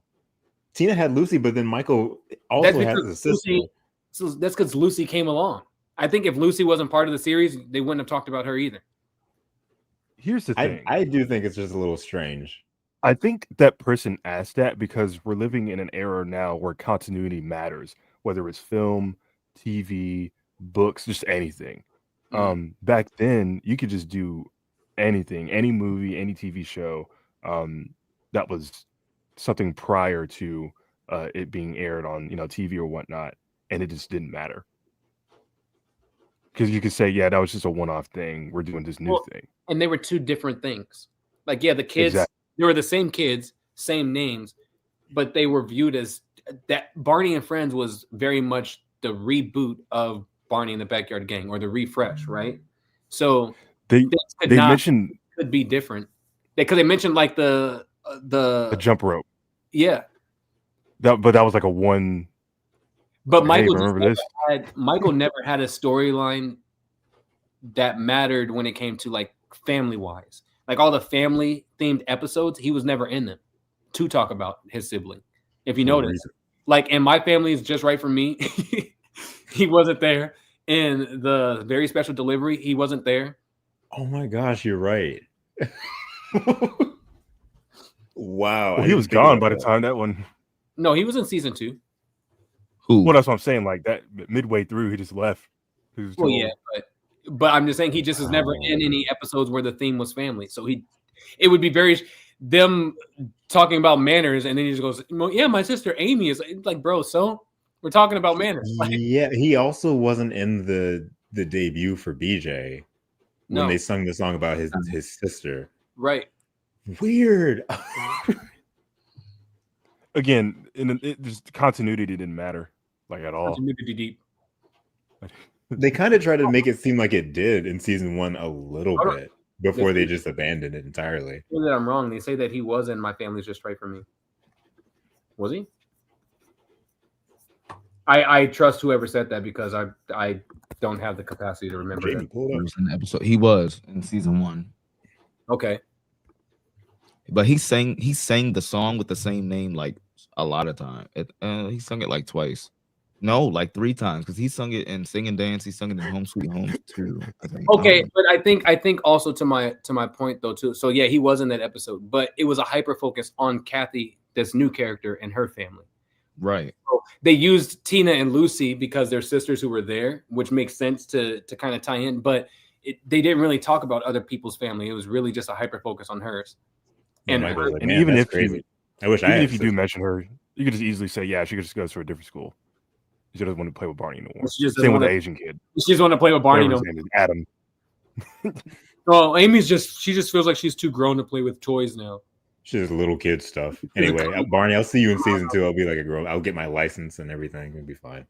No, Becky Swank did have a like an illness. So I think it was like a brain illness or something. That is why she wasn't a part of the series.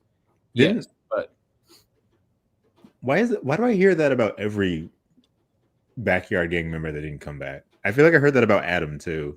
No, I don't know what the thing was with Adam. I don't know his story. Jason was just an a-hole. Jeffrey was just very long gone. It just showed up and never came back again. They changed. Can we talk about that? They changed the intro. But just for that one video. Well, it was a dream. Like, imagine that kid who's excited to sing those lyrics, and then you just have this kid, just Jeffrey kid, just there, like Derek is in Barney Club, and Jeffrey has a ticket. It says that Also, It was a dream. if you look at Rock with Barney, I feel like Adam was older than all of them, because if you look at Rock with Barney, he was very much a teenager. Like, they bro, said he left the Texas area. whatever it was, he needed to be gone. Like, you, dude, why are you still here? Look at Get that boy out of freaking here. look at freaking Lucy though. Jason went on to be in Ghost Dad. He did. He wasn't. Yeah, with that rapist. And then fell off the face of the earth. What happened to him? Yeah. Jason. I know you were on the Barney show. Duh. Well, he was also on the continuation of Saved by the Bell too. Really? Mm-hmm. But no one cared because all the real characters from Saved by the Bell have went on to the spinoff. The only people that was there was the principal and Screech, so no one cared. So But that's you know, Jason. new class, Jason was there. We know Tina is around. Michael was on Purple Roads or Tails, whatever, which one, I don't know. So he's good. I love that Rose. Purple Tails. Lucy's around. He had Barney Derek, dolls. I was just about to say. There's Barney dolls, dude. What? Oh gosh, she was the worst part of that. When did Oh, that my happen? God. I wish I knew. We're We know having about these Derek. fascinating stories, and she just got to open her mouth. He did give some good insight that episode though. He always had that stupid face too. Oh my God, Barney, you're the best. Get her out of Now, there. what kind of drugs were these that were in the tail? She would have definitely asked that. The only, like, And then you have Derek there subpar- shot. the greatest episode of that podcast was the one she Understood. wasn't on. When he brought in the stage tour managers Mm-hmm. and they talked about Big Surprise. Yep. I enjoyed that because she wasn't on. Boy, why yours laugh sound like Jonathan? He's so he- She wasn't. That podcast was good background noise for a while. It was. Clean up the house. Yeah. Dude, I always love the little ding, ding, ding, like right at the very beginning. I don't know why. It's such a simple thing, but I just enjoyed it every time. I actually wanted to take Carrie it. goes, he touched millions of children. Ding, ding, ding. Then you got to pay Lee Bernstein. Yeah. No, that's this old man. yo. You're wrong. That's what you say in court. Like, no. You don't understand. You actually stole this from this old man. Then she owes like 30 years worth of. Yeah. How the? So she can't be paid for the melody. Like, it makes no sense because it's not your melody. That is true. Wait a minute. So maybe I wait a think we just second. cracked a Because mystery. this old man is public domain, correct? Wait a minute. That doesn't This make old man sense. is public domain, right? You guys want to know something cool? When I was writing Simply Amazing for my show, I started it off by using the melody for I Love You. You know, the I love you, there is no, it's just slowed down. Mm. When you first singing the song, I literally used the melody had that melody in my head when I was creating that song. No one knows And it. you realize they can use this in court. They can't do anything with it. If Lee Bernstein comes for you and she's like, okay, look at this, and they play this clip from the I'm gonna I say literally stole it. well, but I meant I love you, I love me too. I used that melody. They're gonna Then subpoena Mattel comes all in. four of us, and that's the first instance of us meeting in person. In court. Is in Is this court. being subpoenaed for court against Kieran?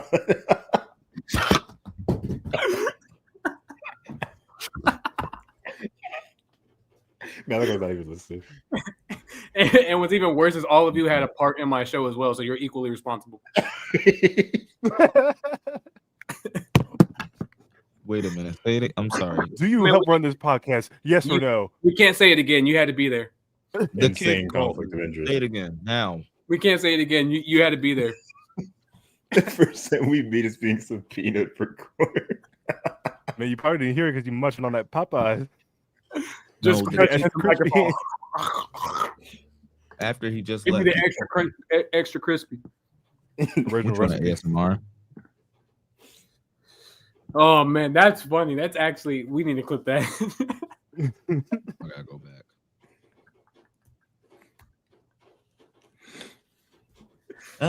Man, you're much taller in person, Hedge. I didn't expect you to talk. We're all wearing suits. Don't talk to the witnesses. Maybe I was again. If you don't shut up, I'm gonna hold you in contempt of court. Contempt. You could be munching on pistachios instead. Ew. Oh, dude. Pistachios are nasty. God damn, that's a good laugh. Oh man, that was good. They got to bring in the Mr. K costume to inspect it in court. Exhibit A. Everything's good. Just the clothes on like a hanger. Do you still have that? What? The Mr. K mascot. Like the mascot suit? Yeah, I have it still. You have one? Yeah. That's A tough. mascot suit? Dude, yeah, it's so strange. Here, let me see if I can pull up a picture.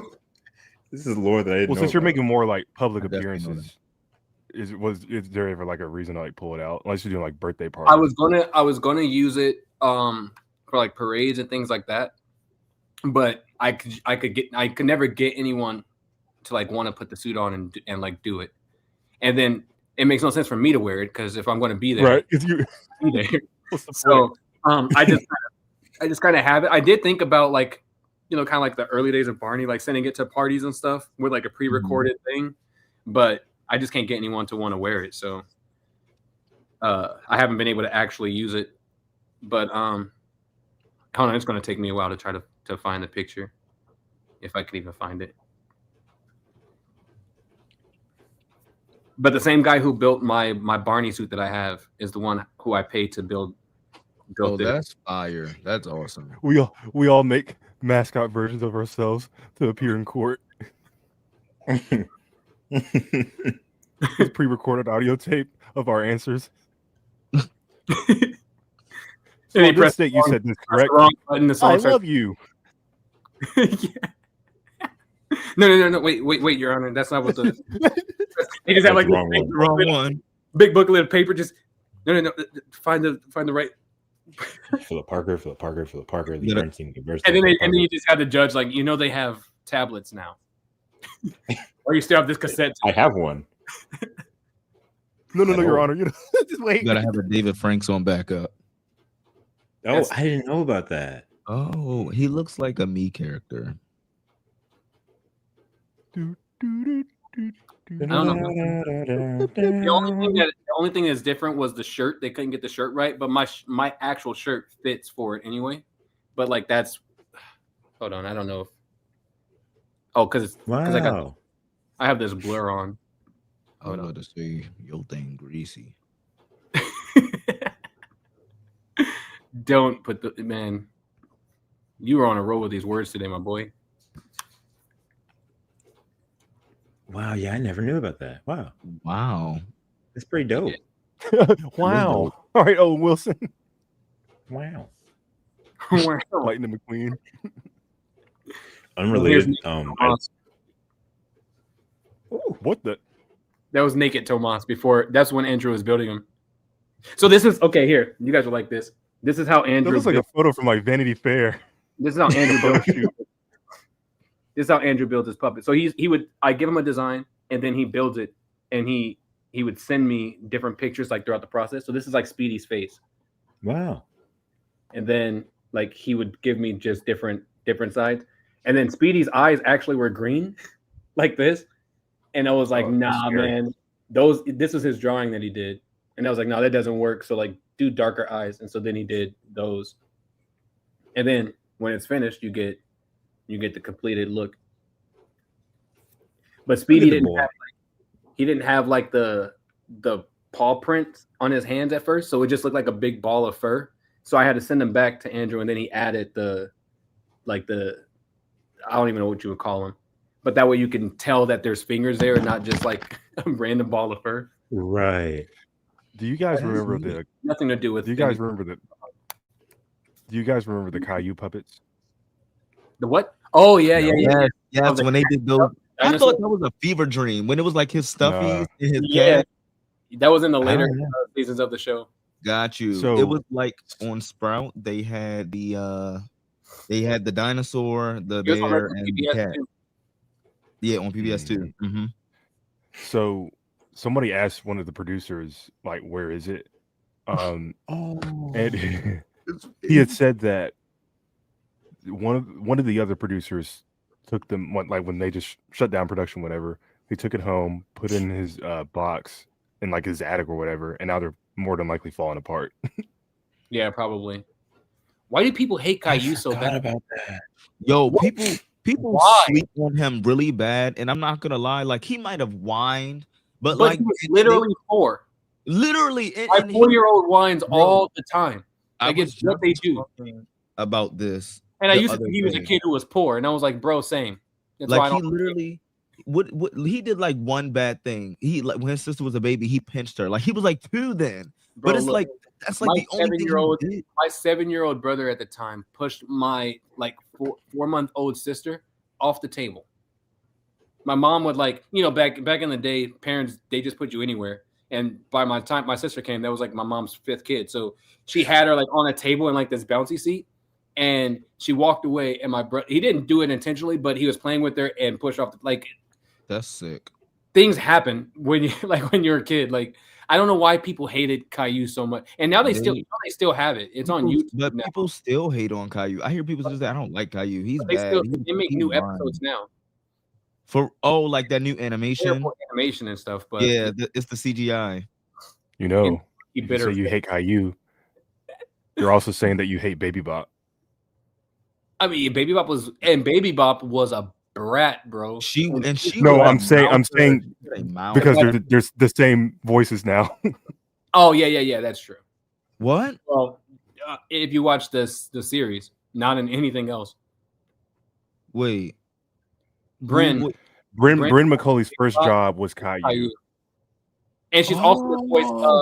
No wonder that voice sounds so familiar. The voice of the baby sister on Daniel Tiger too. You know what? That checks out. This is a Canadian pool of voice actors. Recycles. Yeah, this the new one, homie. Yeah, that's the new one. He looks terrible. And I like that I think they added the hat to him. He wears it all the time. But I think the ball jokes. People thought he was and it's man. I think people looking the same though for the most part. Yeah, right there. Definitely overly hated for no reason. Yeah, I agree. Well, people are starting to do that with Daniel Tiger too on like TikTok and stuff. They're going to say he's bad too. Yeah. Yeah. There's that clip that's been floating around. I don't remember exactly what happened in it, but it was a girl and she was like, I love, I don't know, mac and cheese or something. And then he was like, oh, I don't. And everybody's like, oh, why is he so rude and mean? Okay. He's a child. Yeah. I thought about this the other day as well. This happens in almost every episode I've seen. Ew. Oh my God. Ew.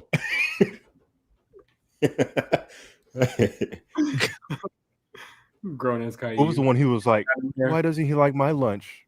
Have you ever had a friend that doesn't like your lunch? I'm like, dude, if you don't understand by now, I don't know how old he's supposed to be, but if you don't understand by now that there's going to be people in your life that like other things,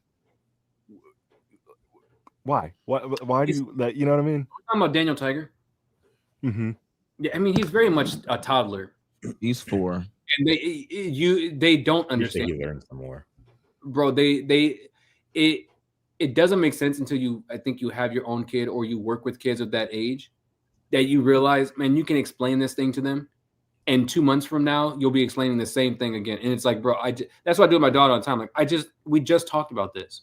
Why are you upset about the same thing we've already talked about? They don't understand because they're not fully developed there yet.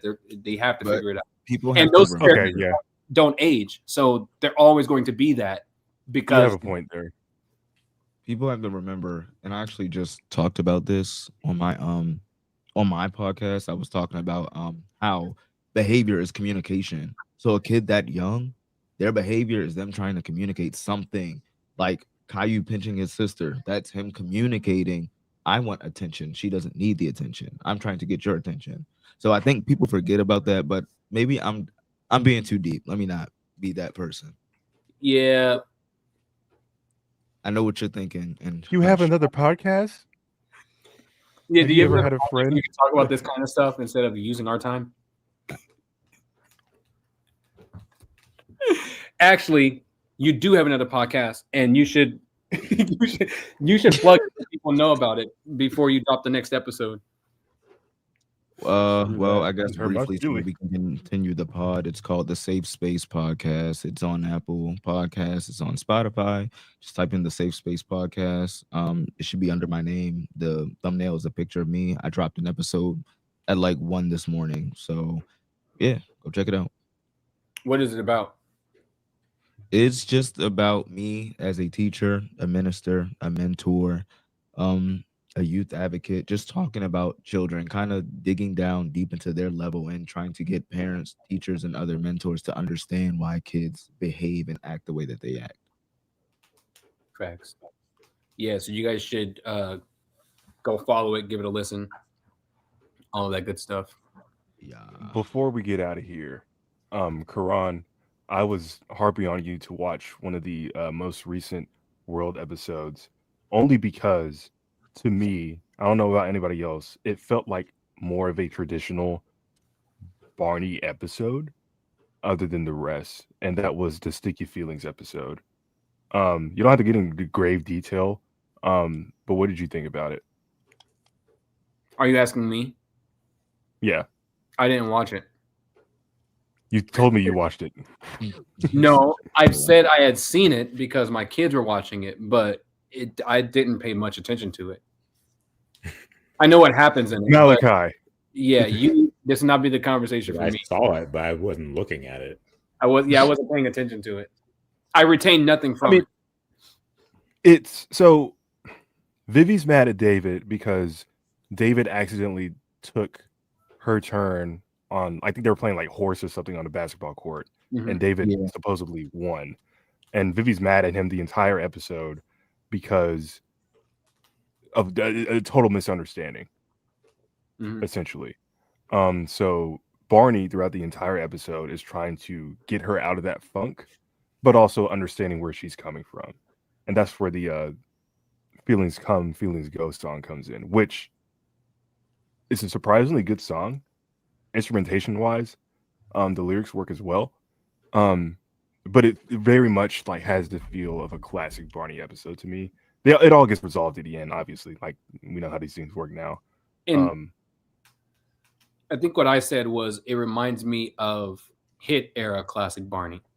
Like it would have the concept of the episode would have fit in that era of Barney. It didn't feel, but you said you felt like it was like more of the lyric era, which it felt I like can't a lyric era Mhm. episode. That episode was funny. Like Vivi was tripping, but I gotta David, the whole entire episode, he's hiding behind Barney because he's afraid like Vivi's gonna beat Gonna his ass. Or punch something. Yeah. even they tried to give a do-over, like they made it fun. Like they're like He's they're like, no. reversing, and she do the do-over and missed, and like that just made it worse. Like I don't know. Well, then like they play an entirely different game where they're trying to get like a hula hoop over Billy's horn.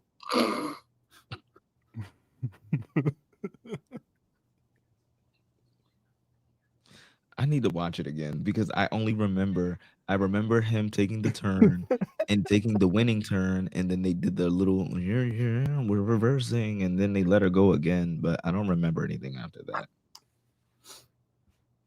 Also, like the episode where they pitch up their voices through the funny fog.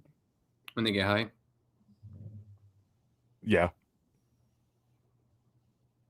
Funny fog. That's what we call farts here. Yo, hilarious. So I know we kind of went off topic a little bit earlier, and the stream's probably going to end in a little bit, but since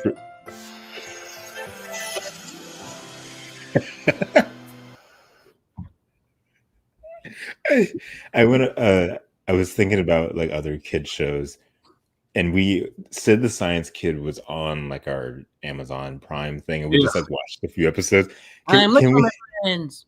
Can we talk about, because that show from a visual standpoint bothered me a lot, even growing up. Do you know why?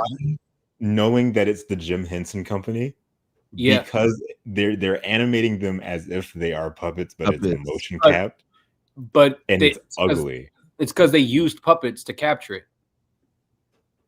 What do Like you they mean? actually had puppets, and then they animated it. So like all the movements of like what you saw in the animation were done by actual puppeteers puppeteering a puppet. That's a lot of work. But Okay, so where did the it dance is still come in? motion cap, right? The dancing and stuff, I think there was a video or a picture or something of it. Let me see if I can find it. I don't know if oh, go ahead. I've seen behind the scenes like clips of the show, but like they're moving. It's very much like a human is moving, and they're capping the motion to that. And I don't like. It's Jim Henson. It's like, why don't you just why does it have to be 3D? Why can't it just be what you guys are skilled at, which is puppet? Because it looks like it looks worse than Jimmy Neutron. It's like, Oh yeah, that here's show, the video. Look. Yeah. it's not a good show to look at. It's No. a good They also- show. They also tried to do it with the original Muppet Babies, They did. and it looked terrible. So you can see. Mm. Oh. Jesus, that studio's huge. Look at him getting down. No. And then And the then final product was like They crap. use their hands. You see how they're using their hands to puppeteer the mouth? Like they have these like almost like those bike things like Barney had, Okay. and they would move them to capture the like the movements of the mouth and stuff. Oh, See- so like what they did with the Ninja Turtles. In a way, yeah. I get the Yeah, ambition. It was very strange, and there's a reason why that's the only show that Yeah, happened. exactly like the Was Ninja used Turtles. again. That just looks like a lot of work. It is like there's so much work and money put into something. It's like they're using their hand. It's so strange. You could have, because we were watching it, and like there are parts where like they get into the classroom, the teacher's talking. She has the worst model out of everyone in the show, by the way. But she's talking, and like there are parts where you can see her eyes glitch out, and it's like weird. It's not a good show to look at It was all. very early CGI for sure. It's aged very bad. CGI compared Yeah, it or was terrible. partnered with the weird movements of like having a puppeteer, and then having a body actor. Like it was just a lot for no reason. Like, Exactly. Like you They designed them to And- look like the puppets. and you guys already had an animated show with Dragon Tales. You could have just animated it fully instead of doing all this extra stuff to it. In the 90s Ninja Turtle movies, they had that same mechanism, but the voices were actually coming out from the people inside the suits. Oh So they were wow. kind of doing like the Dino Sync thing, but like, They had with their actual own, like, mics little- in the suit. mm-hmm. Mhm. It's weird. I was going to ask this earlier. Do you think they would reboot Between the Lines? No. Puppetry has became like a lot. It's very weird. You know, like puppets have always been a thing. Like kids and adults. It's We- so we we're love in puppets. the cartoon world now. We're in a weird age now where they're not that big. Like they're not that popular. Sesame Street is the only really like popular Or the puppet. Muppets. I mean, and then but the Muppets aren't even. They're popular. it's only Every time Kermit. they create a series, they cancel it. Yeah, Sesame it's Street's only the Kermit thing for that's real. been continuously going. I mean, we obviously have my show too that includes puppetry, but like in the commercial success side of things, I can't see them bringing back like Between the Lions and keeping it puppetry. I could see them. I mean, they have a Don Quixote now too, I guess, which is all puppetry, but I can't see them bringing it back and doing it in the traditional way. I could see them animating it or doing like a YouTube short series kind of thing. They brought back and Fraggle the Rock. thing- Is that still doing good? I don't know if it's doing good, but they're still doing it. The thing in the 90s and early 2000s is puppets were as big as they were in part because of the lack of 3D animation. Now that 3D animation has become this giant and moving, Yeah. even just standard TV where it's like cheaper to do that in some cases, it feels like there's almost like no need for puppets, which is a shame. If Between the Lines were to come back, they 100% would. I see them doing like a CG animated thing and just doing away with puppets, and it sucks. Agreed. Muppets is trying. Muppets is always trying to do something, and it like gets almost there, and then something happens, and it's like, oh, well, people either don't care or Well, it's because it's owned by Disney. That's why. Disney never actually gives 100% on anything. They do just enough to get a series of a season or something out, and then they cancel it. Well, there's that new thing now. I don't know. You guys probably know. It's like a series or something that's directed by Sabrina Carpenter or something like that. And Miss Piggy was like at one of the shows like last week. Yeah. And it's interesting when you look at that clip, you hear people cheering and stuff, but when Miss Piggy and the bear are telling jokes, like nobody's laughing, and that kind of hurt me a little bit because like I was laughing. So I'm like, am I the weird one? Like, what is going on? Oh, they are making a special next year for Muppets. Yep. So I think Bob.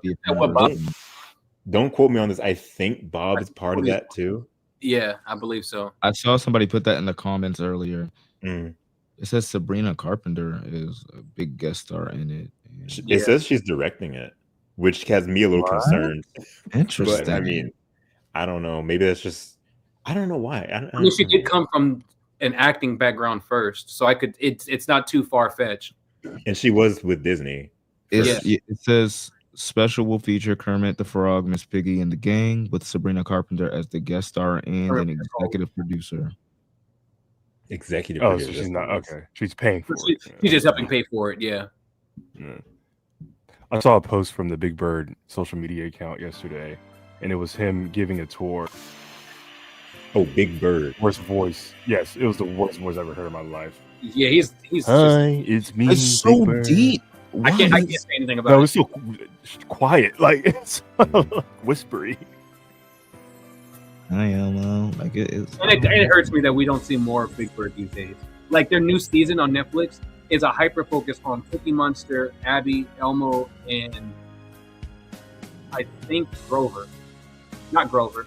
One of the other ones. But it's a hyper focus on like their stories are only around those four puppets there. You see the rest of them here and there. But that would make sense because all of those characters were on Good Morning America. Yeah. You know what? With Big Bird. Because that's their focus. And I thought it was really funny. I posted a clip on my Twitter because Cookie Monster made me laugh. They were asking about, they're like, "Oh, Cookie Monster, you say you brought cookies to the set for everybody?" He was like, "Yes, they're oatmeal raisin, and that's why the beautiful thing about oatmeal raisin cookies is you could eat them for breakfast." And everybody just like started laughing. I'm like, this is why I love the Muppets. They're so funny and weird. And that's the thing that Sesame Street has lost, is moving away from their comedy to like humor. Like I've heard that like they specifically, like for the writers and stuff, they can't put the same kind of humor that they used to in it. That's why it's fun to watch them on interviews and things like that, where they're literally unhinged. Like they have to answer in real time. So they get to be creative and funny and things like that. But I miss actual Sesame Street having. Barney's in the background. Hey, this is my podcast. Talk about me. But yeah, I don't know. Well, guys, we've been going for 2 hours, bro. So, you know the old saying in the Black household, you don't have to go home. But you got to get the fuck out. But you can't stay here. Yeah. All of those. However, this was a very bombastic podcast, I would say. Mr. Lover. I would still say it's not my I Love You, like we used to say back in the day.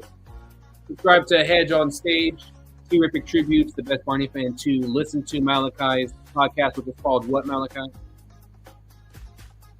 It's called the Safe Space Podcast. Do you do that voice in the podcast? Okay. No. No. All right. And this is just breaking news. I'm going to be on Malakai's podcast one of these days when he decides to invite me on.